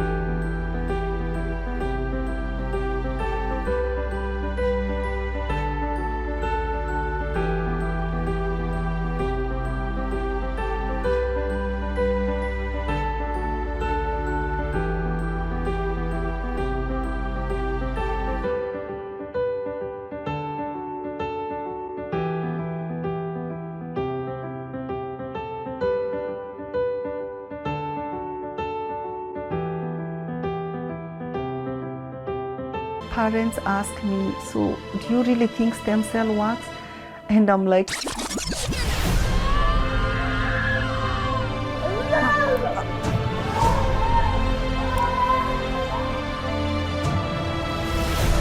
I can see changes, I can touch, I can feel, I can smell. Of course, for me, stem cell works. I'll do it until my children get well. So that's 2 stories. And by the way, Ricky's right here. You're going to see him. He's right here. We are short of time, so I won't talk much about cerebral palsy, but this is a paper. It works just as well in cerebral palsy. We've got 15 articles, chapters in textbooks. And that's the brain damage before in cerebral palsy. That's after. You can see the improvement. Then in intellectual disability, it works as well. We have the world's first scientific paper. We've treated more than 12,000 patients from 75 countries, total of 106 papers and 16 books. And I'd just like to share the views of our Honorable Prime Minister. मैं Japan गया, तो Japan मेरे कार्यक्रम में मैंने एक कार्यक्रम क्या जोड़ा? मैं वहाँ एक नोबेल लॉरिएट साइंटिस्ट याकामाहा को मिलने गया। मैं इसलिए किया गया कि उन्होंने स्टेम सेल के अंदर जो रिसर्च की है, मैंने जितना पढ़ा था तो मेरे मन में आया था शायद इनकी एक खोज हमारे काम आ सकती है क्या है। हम गए तो वहाँ गए, उनसे चर्चा की और बेंगलोर के हमारे साइंस इंस्टीट्यूट के साथ आज उस दिशा में हमारा काम हो रहा है कि स्टेम सेल्स के द्वारा हमारे युवा साइंटिस्ट कुछ खोज करें। So that is the Prime Minister of India, Shri Narendra Modi ji, talking in Parliament about stem cells. And here is the President of the United States. Today, with the executive order I am about to sign, we will bring the change that so many scientists and researchers, doctors and innovators, patients and loved ones have hoped for and fought for these past 8 years. We will lift the ban on federal funding for promising embryonic stem cell research. Scientists believe these tiny cells may have the potential to help us understand and possibly cure some of our most devastating diseases and conditions, to regenerate a severed spinal cord and lift someone from a wheelchair, to spur insulin production and spare a child from a lifetime of needles, to treat Parkinson's, cancer, heart disease, and others that affect millions of Americans and the people who love them.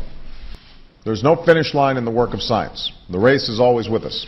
The urgent work of giving substance to hope and answering those many bedside prayers, of seeking a day when words like terminal and incurable are potentially retired from our vocabulary. So my conclusion is that adult stem cell therapy that we use may be considered a safe and effective treatment option for autism, cerebral palsy, and intellectual disability. It accelerates development, reduces disability, helps in functional recovery, and improves the quality of his life. We heard the two biggest democracies in the world are India and America. You heard the Prime Minister of India speak of stem cells. You heard the President of America speak about stem cells. But now I want you to hear somebody more important than that. The child you saw in that video, he's right here, Ricky. Ricky, say a few words. Talk to the audience. Thank you. Say something. Thank you, everyone. I like to say thank you for giving me the neurogen stuff which we made.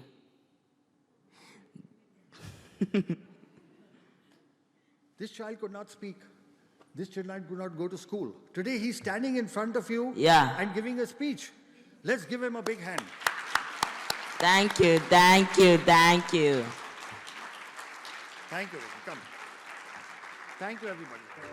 Thank you, everybody.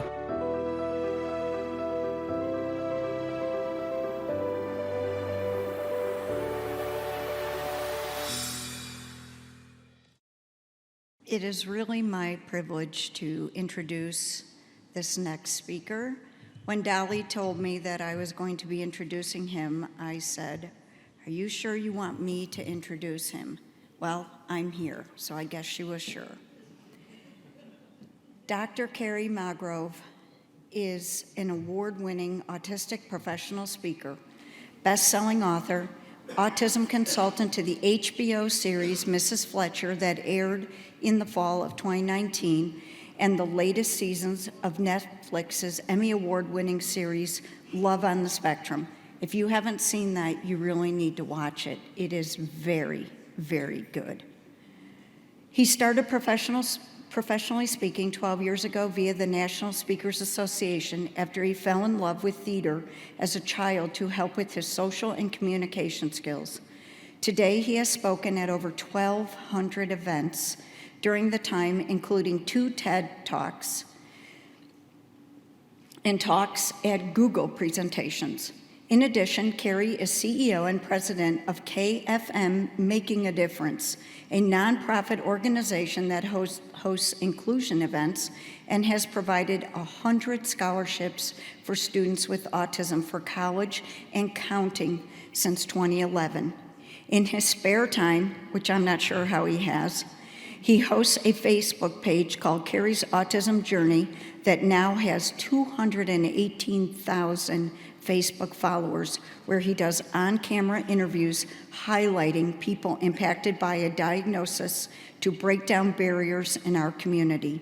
His videos have been produced and have been watched over 35 million times. Kerry's best-selling books, Defining Autism from the Heart and Autism and Falling in Love, I Will Light It Up Blue, and his latest, Autistics on Autism, have reached the Amazon bestseller list for special needs parenting. Kerry regularly speaks with schools, companies, government organizations, and is always open to discussing potential future collaborations. He is based in Hoboken, New Jersey. Let's give him a really big applause.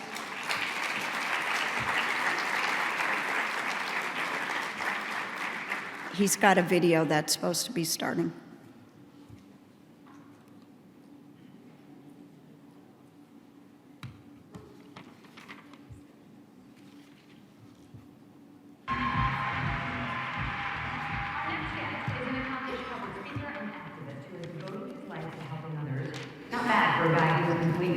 nonverbal for the first few years of his life. But once Kerry Magro found his voice, he had a lot to say. My parents have always told me I'm special, so why am I special? And then later on, I realized that I'm even more special because I have autism. Kerry Magro's childhood was marked with rough patches. He was completely nonverbal at age 2 and diagnosed with autism at age 4. I just remember having difficulties trying to explain myself to the world around me. When Kerry did speak, he struggled to express himself. Most of my memories were simply just about that kid who wanted to communicate with the world around him, but didn't have the verbal means of actually doing that. His mother, Suzanne, remembers watching her son have a hard time adjusting to the outside world. He turned 2 and he was scared of everything. He was scared of the water, he was scared of the rain. But as the years went on, Kerry slowly began to find his words. When you can't communicate with the people you love the most in this world about even some of your basic needs, it gets really, really tough. So, but luckily, once I started talking, I never stopped talking. Wow. This is a tough one today. Cindy Hsu introduces us to an autistic man who's spreading awareness and understanding throughout the world. And his latest way of educating people about autism is by making TikTok videos.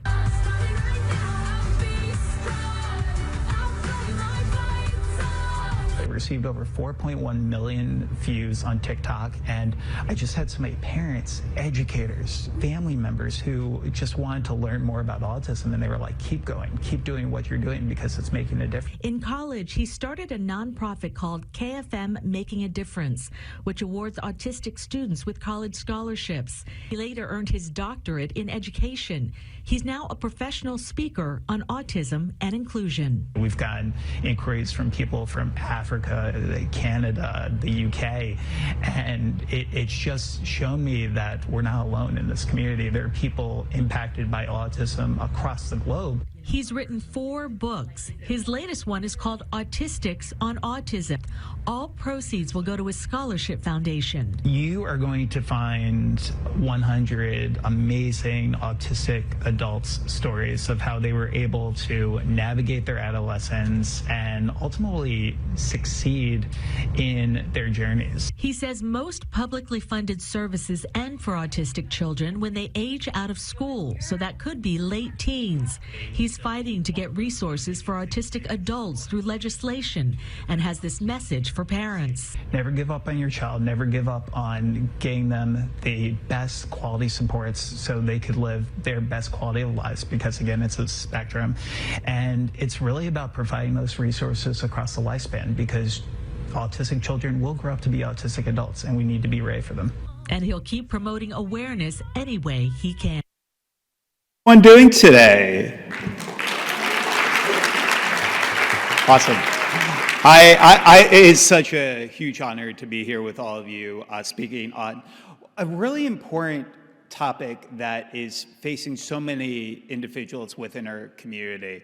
And honestly, today, with over 70 million people worldwide having some form of autism diagnosis, it's really important that we do our utmost to do a few quick things. The first one is to realize that autism is just one word trying to describe millions of different stories. My dear friend Stuart Duncan has that comment, and when you meet people with autism, it's really important to meet them where they are in their development. Autism is a very, very wide spectrum. The last time we were here in Dubai, ironically enough, was in 2016.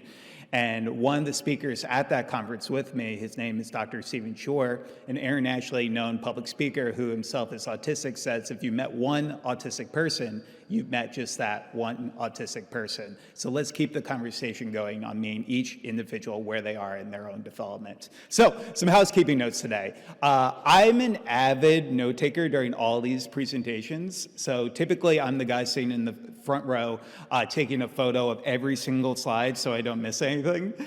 So we're going to be providing you the PowerPoint slide notes from today's presentation. There will be a QR code at the end of today's presentation. You can scan that with your phone and my dad still loves a Razr cell phone, so there will also be a link if you don't have a smartphone as well, so you don't miss any of the notes. So during my journey, I grew up with two laser-focused key interests. I grew up wanting to be the sixth member of the Backstreet Boys, and I also wanted to grow up to be the next Larry Bird. And with my autism diagnosis, I've always had extreme laser-focused key interests, and those were two of the big ones. Sports helped me with a lot of my fine motor skills growing up with autism. In addition to having autism, I also have a dual diagnosis of dysgraphia. It's really important that when we meet individuals where they are in their own development, that we look for comorbidities. So if an individual might have a dual diagnosis, we are able to diagnose that as early as possible. Early intervention truly is the key. Within those first 5 years, getting a diagnosis is really pivotal. So I took my love of sports to get a degree in sport management at Seton Hall University, where I'm based in New Jersey. Before deciding to change career paths, I realized that those individuals with disabilities make up the largest minority in the United States, and often they are one of the most underserved because, simply put, some individuals in our community have strong support needs and might not be able to advocate for themselves. So it's really important that we do our utmost to try to help one of the most underserved communities in the world today. So I decided to change career paths. I received a master's in strategic communications so I could become one of the first professionally certified speakers who is openly autistic in the United States. It's given me the opportunity to travel the globe in the past 12 years and get the opportunity to speak with so many incredible groups like your own about this topic of autism, but then also diversity, equity, inclusion. One of our big focuses, especially in the past few years, has really been focused on corporate and really focused on helping those with autism find meaningful employment and tapping into one of the most untapped talent pools that employers should consider. So really quickly today, and again, this was a journey, I want you to imagine something really quickly. Imagine not being able to tell your loved ones that you love them. Not being able to speak in full sentences until you were 7 years old. Having sensory challenges to the point where you felt like an alien compared to other people. Being such a picky eater that any time your parents tried to introduce you to a new food, it made you cringe. This used to be my life. When I was a kid, there were so many people who told me what I would never be able to do in this life. They would also tell me that I would have a photogenic memory, that I would be really great at math, and when I turned 21, my parents would take me to Las Vegas with them, and I would win them $88,000 on the blackjack tables. Prototypically, I was considered a Rain Man diagnosis. I was considered a savant, but I was also considered somebody who had a lot of limitations in his life. So what helped get me to where I am today speaking in front of all of you was over 15 years of occupational speech and physical therapy. There's no one-size-fits-all when it comes to our autism community. One of the first movies I ever got the opportunity to consult on was a movie from Warner Brothers called Joyful Noise, starring Queen Latifah and Dolly Parton, based on one of the characters in that film having autism. And Queen Latifah's character has a great quote in that movie where she says, "When things don't fit in a nice, pretty box, you build a bigger box." And that's what we have to do for individuals in their autism community. And my mom, love her to death, she's here with me today, had the opportunity to really create a bigger box for me, and that's why I'm here today. I love you, Mom. So, thank you. And now she's going to be blushing for the next 30 minutes, so I am so sorry for that. But she found what worked for me. She found that occupational speech and physical were integral. Using my key interest of being the sixth member of the Backstreet Boys to find music and theater therapy as an integral way of helping me with my sensory processing challenges. Also including reward systems and token systems as a way of helping me build on my self-motivation, especially when I was initially diagnosed with autism when I was 4 years old. And then also positive reinforcement practices. Telling our kids kids what they're good at the beginning of each day can really help provide a positive mindset for them in their academics every single day, but also their lives as well. And then also self-advocacy. It's so important in our society that we teach our kids about their diagnoses at earlier ages, because I grew up knowing I was special, but not knowing what that meant. So for years in my life, it was just me going to specialized children's hospitals and finding services and seeing kids lining up blocks and lining up their toys. And I was always like, these individuals are special just like me, but why am I special? And it was so life-changing to learn about my diagnosis. So my background today, I would say about 80% of our annual referrals are in speaking with diversity, equity, inclusion groups, employee resource groups, about tapping into this untapped talent pool. Some of the things that you should know is that those with autism, on average, are more likely to stay at a job longer. They are more likely to take less time off from work.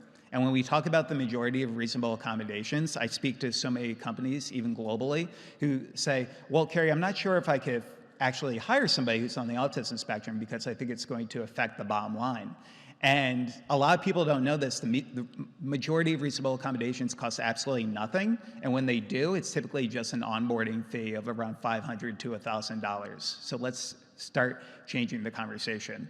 I took my love of theater when I graduated from college to really just get involved with the entertainment industry. I got to meet a wonderful man named Todd Graff, who was directing this movie called Joyful Noise. And I told him about how theater had an impact on me growing up on the autism spectrum. And he was like, Kerry, would you like to be a consultant on this film? I didn't actually know this was a job that people could get paid for. And I thought I was getting punked at the time. And I thought it was just like a practical joke that my parents kind of like threw at me from like a family friend. But within just a few days, I was working on this Hollywood film with one of the characters having autism. And we've now got an opportunity to work on a wide range of films and TV shows today that focus on autism-related characters, because representation truly, truly matters within our community, and seeing more individuals with disabilities on the screen today. I took my love of trying to support the disability community to start a 501c3 nonprofit organization called KFM Making a Difference, where we provide not only peer mentoring for individuals with developmental disabilities from the ages of 16 to 24, but we also have provided 130 scholarships for autistic students to pursue a post-secondary education in the past 9 years. And 100% of our 100 of our scholarship applicants actually wrote a chapter for our book, Autistics on Autism, where 100% of the proceeds from this book that came out last year go directly back to support our nonprofit organization. So along the way, one of my mentees, when I was just starting off my nonprofit, said to me, Kerry, how do I learn more about the autism community from people who are actually impacted by autism? And I didn't have any resources to share with him, really. So I thought to myself, why not write a book? I assumed it would sell 50 copies and be a good Christmas gift for my parents. When my first book, Defining Autism from the Heart, came out, focused on self-advocacy. But within 3 days, it became an Amazon bestseller for special need parenting. And it continued to give us a platform to discuss autism within our communities, writing books about autism in relationships, college for students with disabilities, in addition to how we look at this life after lockdown, after COVID-19, and how we could support individuals with developmental disabilities. And one of the most fun things I get to do as part of my job is I get to meet local self-advocates, and I get the opportunity to nurture their self-advocacy. We got to meet this incredible family that I wanted to highlight with all of you today, because it's a unique message that I hope more people in our community can really relate to. So we're going to play this video, and fingers crossed tech works.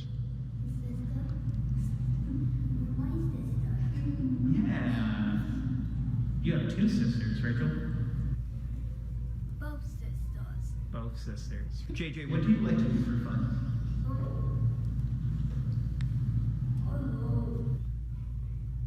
Chicken on overs. Super shows. His personality is amazing. He's so funny. He doesn't even know it. Like, he doesn't know how funny he is, which makes it better. I love how JJ makes these movies, and he uses the stuffed animals, and he's is one of your favorite things about your sister?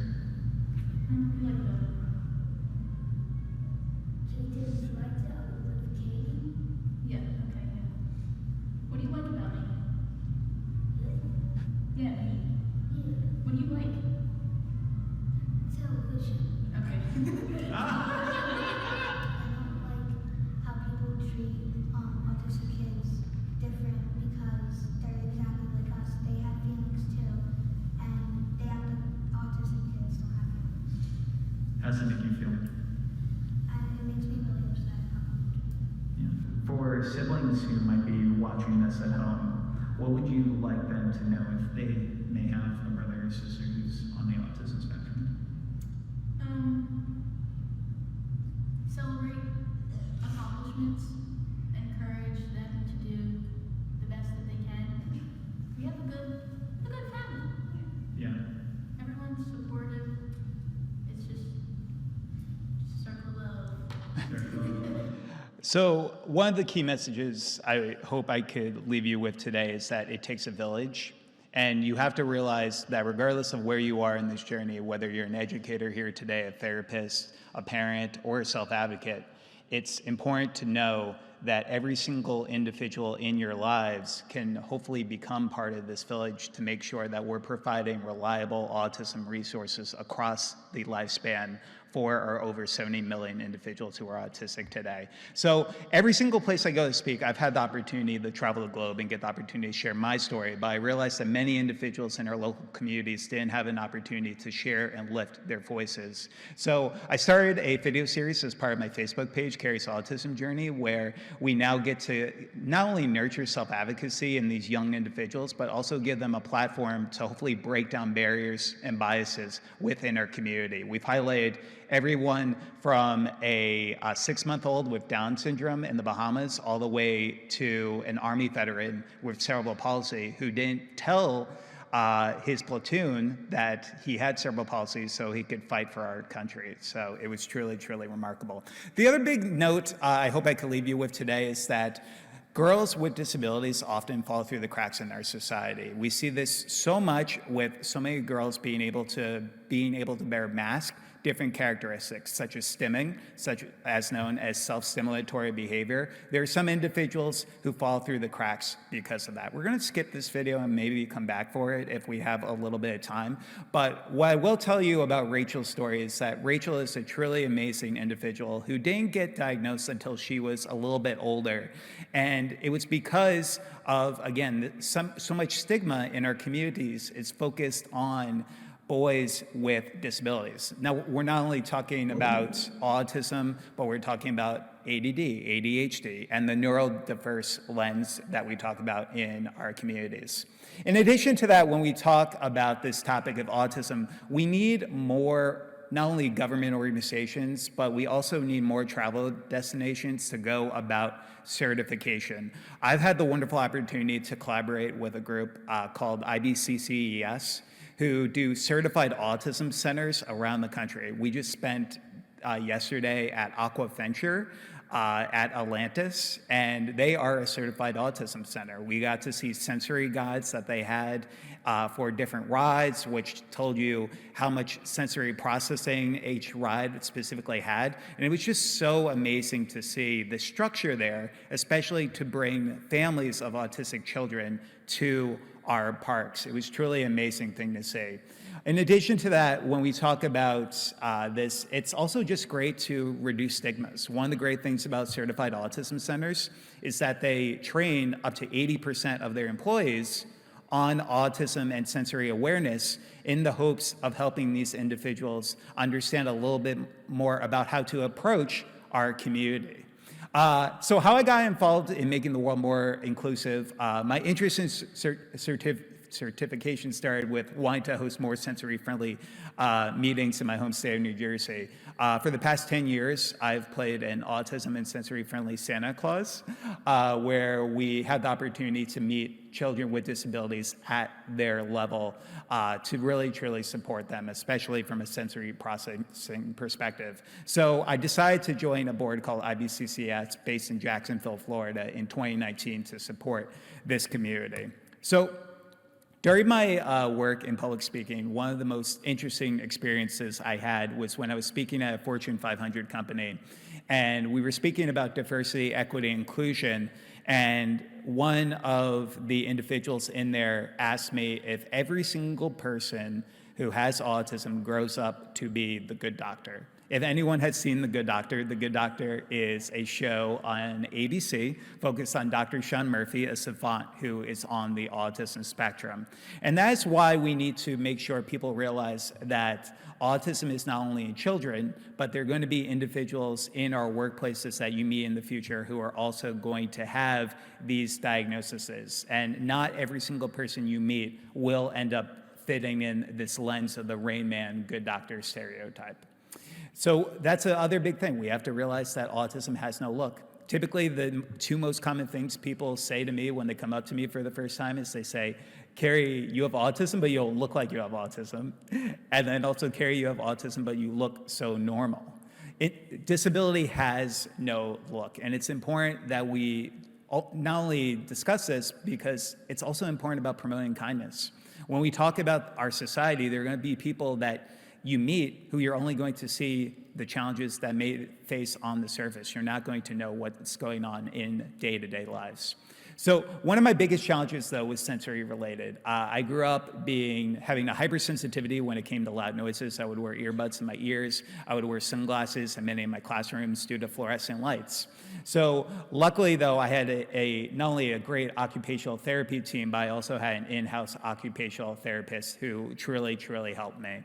And this is a global movement that we're seeing. There are more groups that want to go about certifications because they realize that it's not only the right thing to do, but it also demonstrates high ROI, because at the end of the day, more individuals are likely to buy products from groups that patronize with the disability community and support those with disabilities. We were so excited to see that Mesa, Arizona became one of the first autism certified cities in the globe. And they've done a remarkable work, not only to provide certified autism centers for first responder groups, but also their businesses and travel destinations as well. And in addition to that, Dubai recently announced it plans to become the first certified autism destination in the Eastern Hemisphere. Give your guys yourselves a round of applause. That's really, truly, truly remarkable.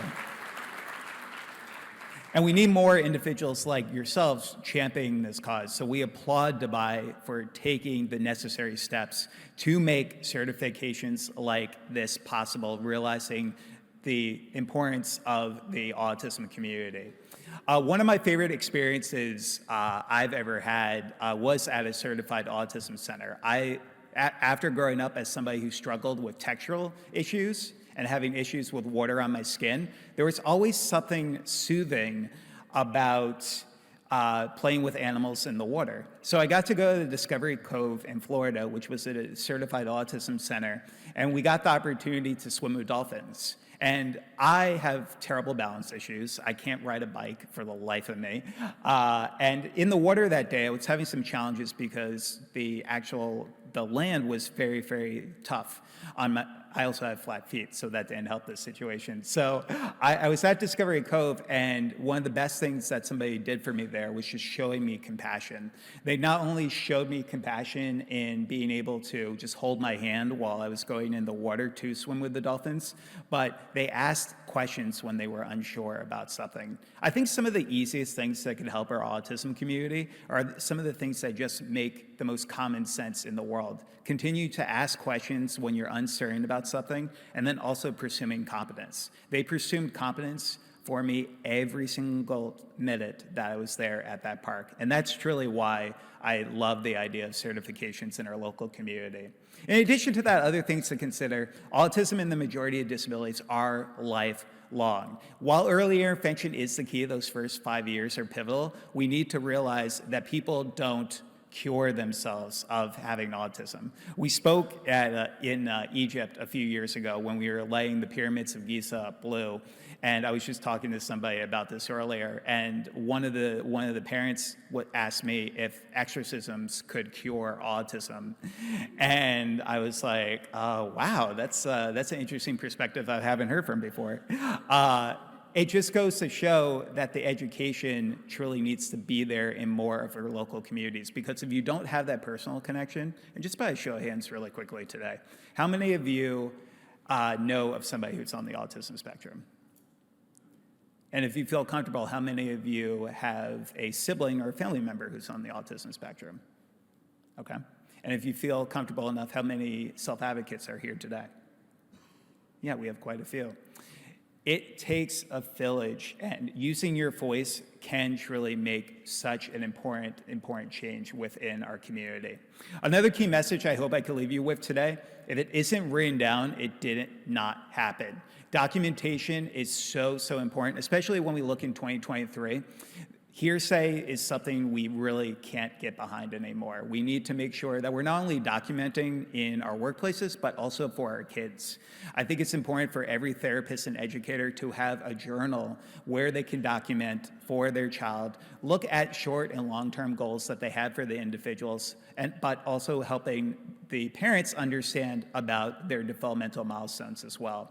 And I truly believe this message right here. I think schools should truly have a mandatory class that you get credit for, where you learn more about people with diagnoses. Imagine students getting just a little education on autism, ADHD, Down syndrome, dyslexia, cerebral palsy.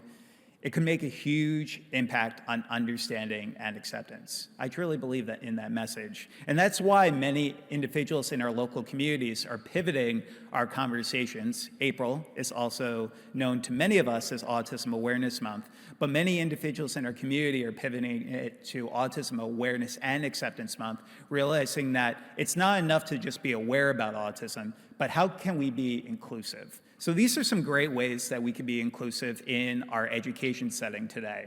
One of the biggest things I say is that finding an individual and understanding what type of learner they are, whether they're a visual learner, whether they're an auditory learner, or whether they're a kinetic learner, where they learn by movement and moving around. Being able to, again, meet every single individual where they are. Being concise, giving choices, also considering visual timers as a way of helping individuals with transitions. Educate on stimming and flapping. For example, I've been stimming this entire time. Every single time I've moved my hand like this is a stim. And for everyone here in this room, every single one of you stim. Whenever you've rocked back and forth in a chair during a long meeting, that's a stim. Stimming and flapping can look vastly different. Some are going to be arm movements, twirling around in circles, while some of it is just like me, just rubbing my hands and doing this every now and then. And for so many individuals, if you see that happening, don't stop the stim, especially if it's not injurious to them or people in their local community. Also, in addition to that, in our school systems, we really need to focus on the parent-teacher collaboration. But in addition to that, we also need to realize that mental health is a true priority. We need to defeat stigmas that see autism as a mental health disorder, but we do need to realize that some people with autism have mental health-related challenges and comorbidities. So connecting on people on a personal level, but also researching social emotional learning as well can be really beneficial. Also, in addition to that, consider lesson plans in your schools focused on giving individuals positive peer role models to look up to. We get the opportunity to speak in a wide range of K through 12 schools, where we get the opportunity to discuss, for example, individuals like Michael Jordan has ADD, Magic Johnson has attention deficit disorder, and my favorite on this list, Dan Aykroyd. Dan Aykroyd grew up with two laser-focused key interests. He grew up wanting to be a ghost hunter, and he grew up wanting to become a crime detective, and he took those two key passions to co-write a movie in the 1980s called, does anyone know what the movie is? Okay, sorry, karaoke with us later. We'll be outside during the lunch break. But it's so true. And years later, he would sit down with a reporter and he would say that it was because of his autism diagnosis was the reason that he was able to come out with that script. So when we look at some people with disabilities, realize that some people with disabilities are truly capable of amazing things. In addition to that, it's important to rule out SMA-associated mental health conditions as humanly possible as well. And that was something my parents did for me. Learning about my diagnosis, I didn't learn about my diagnosis until I was in a social skills class where we were playing Disability Celebrity Bingo, where we were learning about all these individuals. And I raised my hand and I asked the teacher, so teacher, you said all these people, some of the most talented and successful people in the globe are special, just like me. So why am I special? And she said I had to talk to my parents about that. So I talked to my parents about it right after school that day, and that was the first time they ever told me that I had autism. And it was life-changing. For so many years of not knowing why I was special, everything came full circle for the first time. And I started understanding why I was stimming, why I was wearing sunglasses in many of my classrooms, and everything just came to perfect sense for me. So it's important when we talk about this to have earlier conversations so when our children are in school, they can understand a little bit more about the accommodations that they may receive. Also consider having a dialogue with parents that you may know about the importance of a child's diagnosis as well. So in addition to that, what helped me is we need to emphasize that the key is communication, not speech. There's going to be individuals in our community, specifically where I'm based in the United States, 40% of all autistic people are either non-speaking or nonverbal. But one of the stigmas we have is that a lot of people think that they are unintelligent and have a low IQ. And that couldn't be farther from the truth. Most people on average, especially in the United States who are nonverbal, have an average to above average IQ. So we need to realize that also the key is communication, not speech. But just because somebody's nonverbal does not necessarily mean that they're unintelligent. There's some great global tools that you can use to understand how individuals in your communities communicate, such as the communication matrix. This is a free benchmarking tool that helps assess how individuals communicate within our local communities, from things like pre-attentional behavior, intentional behavior, and then also unconventional, and also helping you understand the differences between nonverbal and non-speaking, because there's a lot of stigmas around that. Nonverbal literally means no noises at all, no babbling at a certain amount of months a kid is growing up. Non-speaking could be something completely opposite of that. In addition to that importance of peer mentoring, I truly believe that every school system around the globe should have a strong peer mentoring program because it just makes sense. It doesn't affect the bottom line in our schools. Typically, it just takes an academic advisor 20 to 25 hours every academic year to put into place to give kids positive peer role models. It not only has been shown to lead to decreases in depression, anxiety, but it also helps from a bullying prevention perspective as well. And then social connections can lead to academic success. We need to educate our schools about the importance of providing more elective opportunities, but also more unified classrooms as well, helping individuals with and without disabilities be able to interact, not only to become more inclusive overall, but to help them have those social connections, because a little awareness can truly go a long way. And then also considering educating around universal design for learning. Lecture style is truly, truly dying in many of our communities. So the importance of getting individuals out of their seat and engaging with them is really, really important. Hey, Mama Mags, how am I doing on time?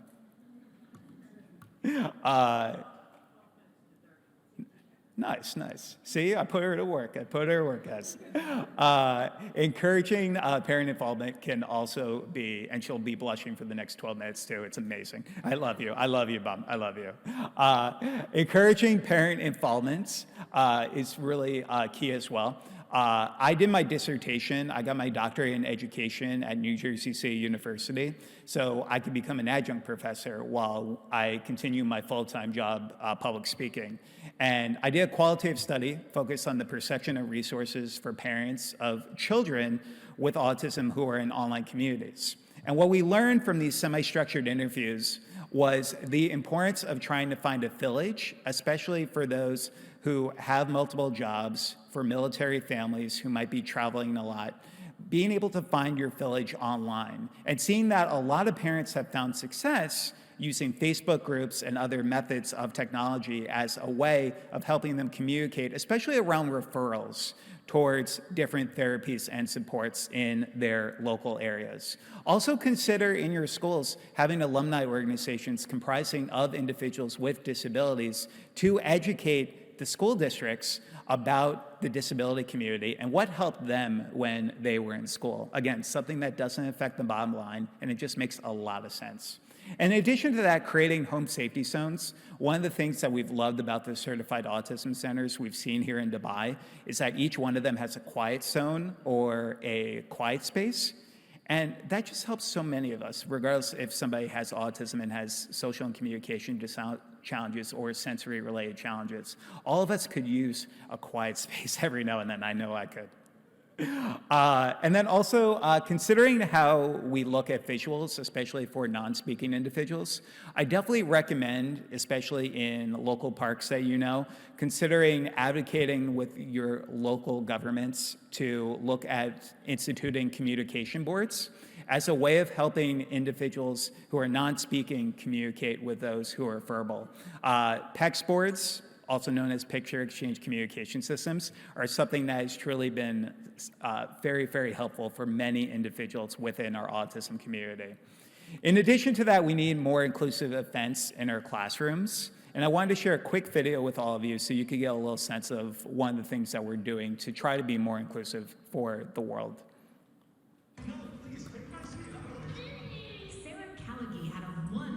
Meeting with Santa.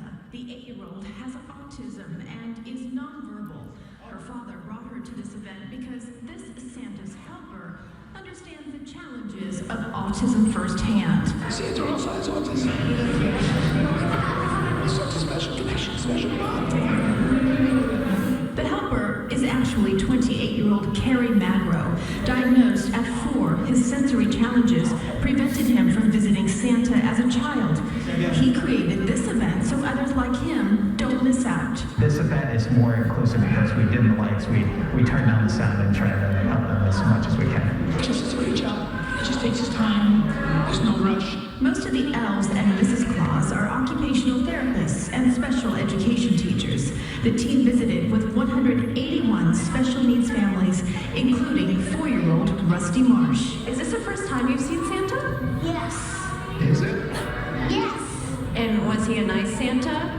Yes. With 1 in 68 children diagnosed with autism, Magro hopes to inspire more sensory-friendly events all year round. Autism doesn't stop in December. It doesn't stop during Christmas. I want everyone to be happy. Santa says, "This is the best Christmas gift of all." this is the 3rd year of the event, and Magro's mom is one of those jolly elves. So the girl in the last slide that said, I want everybody to be happy, we're actually working on a children's book together right now that is going to be focused on autism and sensory-friendly Santa, where I believe most of the proceeds will go back to our scholarship program as well. So it's just important overall when we talk about these sensory-friendly inclusion events. Again, it just makes sense. It gets more people out to our public areas. It also can help build attendance, especially after COVID-19, with COVID-19 hesitancy in some of our areas. If you want to learn more about how you can create a sensory-friendly inclusive event, I would definitely recommend going to this website called paautism.org. On their website, they have a one-sheet PDF where you could learn a little bit more about the sensory considerations you could put into place to make this a reality in your local area, such as being able to turn down bright lights, turn down external noises, and the other sensory considerations as well. Also realize that bullying is such a huge epidemic across the globe. When we were here in 2016 speaking at the Autism Around the World conference, we got to work with the Dubai Autism Center. And one of the key messages that we left with them was that bullying is something that's not only in school-age children. We see a lot of bullying in the workplaces today as well. So we have to realize that this could be a lasting challenge for many in our community. I didn't have the social abilities to defend myself in many cases as somebody who didn't start speaking complete sentences till I was 7.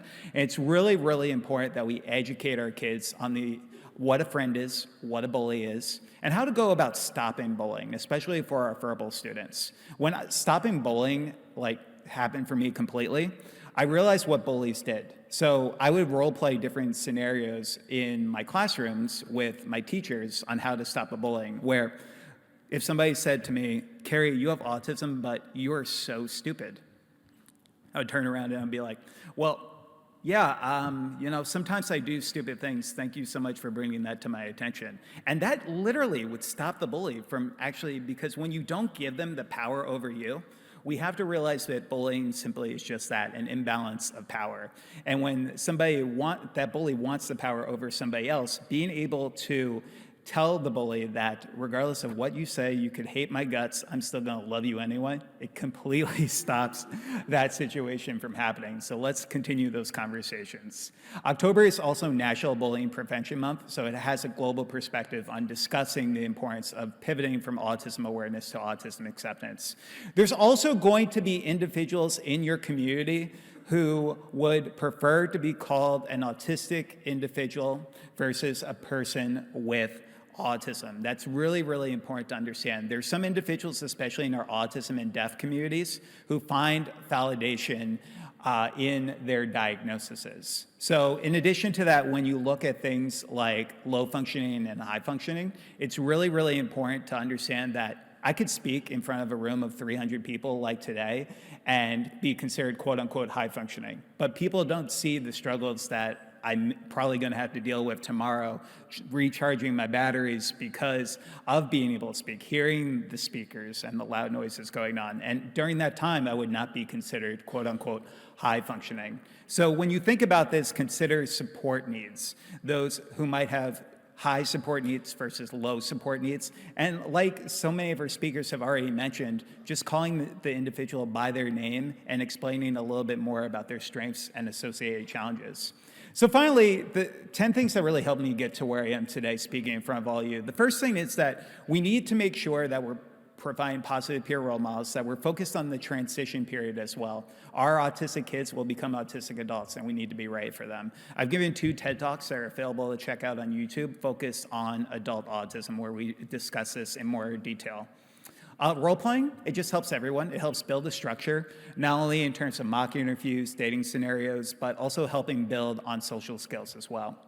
Servant leadership, I had so much mind blindness growing up, and I thought it was my way or the highway most of the time, and I didn't understand the perspectives of others. And getting involved in community service helped open my eyes to some of the hardships that individuals face in their communities. I think that our students should have just 10 hours of community service every academic year to understand more about the perspectives of others in our community. Learning from other self-advocates, you obviously got to hear from Dr. Temple Grandin. She is phenomenal this morning. But continuing to promote self-advocates to give individuals an opportunity to look up to somebody. Peer mentoring, it just makes sense. Every school should have them. Before COVID-19, we were giving staff development for 350 educators in Las Vegas. And we asked them, how many of you have a strong peer mentoring program in your school? And only 3 out of the 350 raised their hands. And I was stunned. This doesn't affect the bottom line, and it's just the right thing to do. Like Queen Latifah's character says, create a bigger box. So when it comes to therapy, you have to meet each individual where they are. But I've seen positive benefits of cognitive behavioral therapy as a way of helping individuals go towards positive thoughts who might have negative thoughts and challenging behaviors. Self-reflection, I think, again, documentation is key for all the educators in the room. But in addition to that, it just helps build on self-awareness for individuals, especially those who are just learning about their diagnosis. Physical activity, as we learn more about the brain, we're also realizing that just 30 minutes of walking a day has benefits on short-term and long-term retention, while also helping with positive endorphins. Also, finding support networks. ICAN is a tremendous, tremendous resource. I hope all of you go to their website after this presentation today and really gain the resources, get their ebook, because they're truly making a difference. And then also writing a blog, because your voice has true power within our community, and it's upon all of us. If I could leave you with any final message, is I hope you can be brave. I grew up being the kid who never wanted to tell anybody about my autism diagnosis because I was worried how everybody would feel when they heard that I had autism for the first time. And now today I go into the companies and they say to me, Kerry, I want to do professional development on autism. And I want to have you speak in my conferences, but I'm not brave enough to kind of talk about autism because it's such a sensitive topic. And with the numbers continuing to increase, not only where I'm from in the US, where it's 1 in 36, but globally, I want every single one of you in this room to be brave, because it's about our community and it's about supporting these individuals across the lifespan. So I like to say that autism can't define me, and I define autism.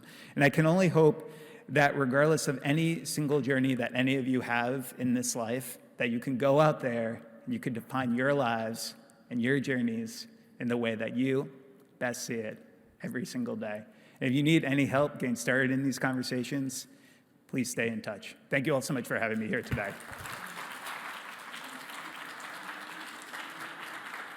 Yeah, so just one small announcement that we have. We would really love to felicitate Kerry's mother, and we would like to call upon Miss Mercy, as she's as well a parent, and hand over the award to Kerry's mother. Ma'am, please.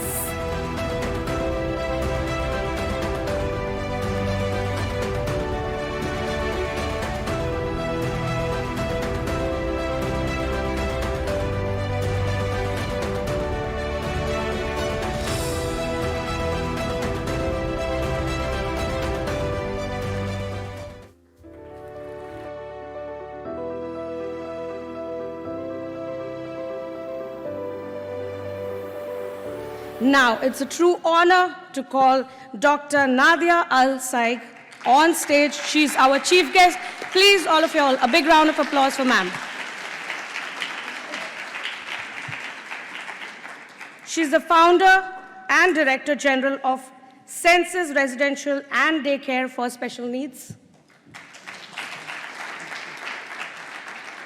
We would really like to felicitate ma'am, as Senses has been the strategic partner for ICAN.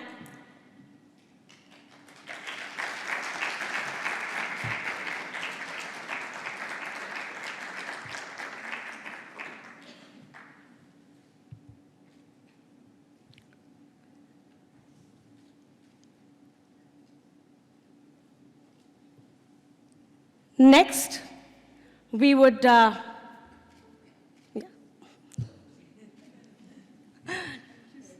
social media. Yeah.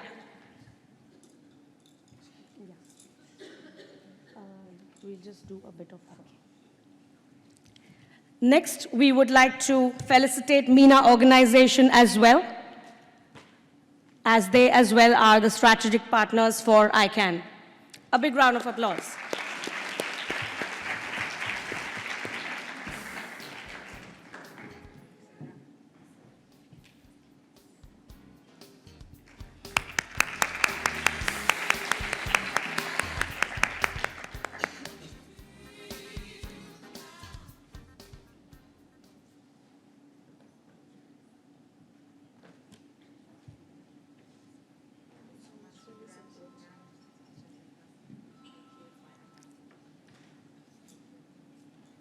Thank you so much. And now we would like to felicitate Farhan Shahid, who is from Senses and has been helping us with the entire organization of ICAN.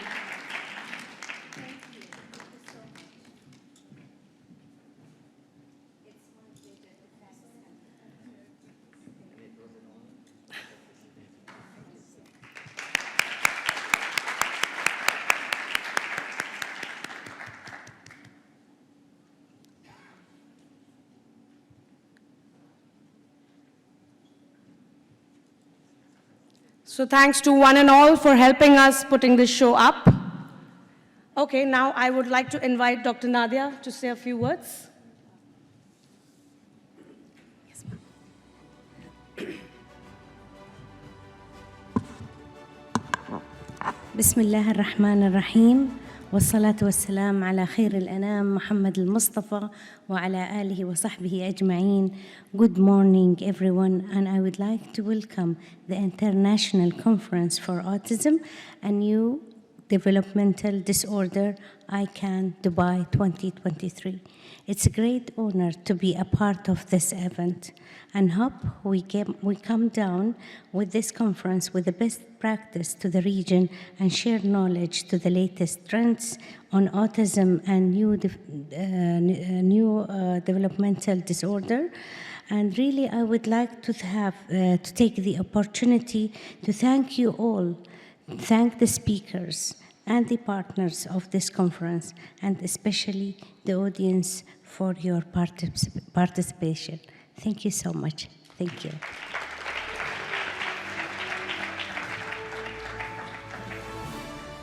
So now we will be inaugurating our book, Treatments for Autism.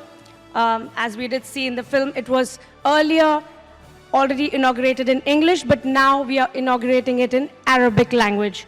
So ma'am would do the honors.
Just to give you a brief about this book has all the therapies, treatments, all the information about autism and all kinds of newer age treatments as well in the book.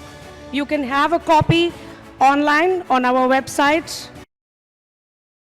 You can request for that, as well as we have English books that are available. So you can just send us an email on our website. Just log on to www.autismconnect.com. and you can just subscribe for the book and you will be able to get one. Thank you so much, everyone. I would really be very thankful to all of you. Thank you so much.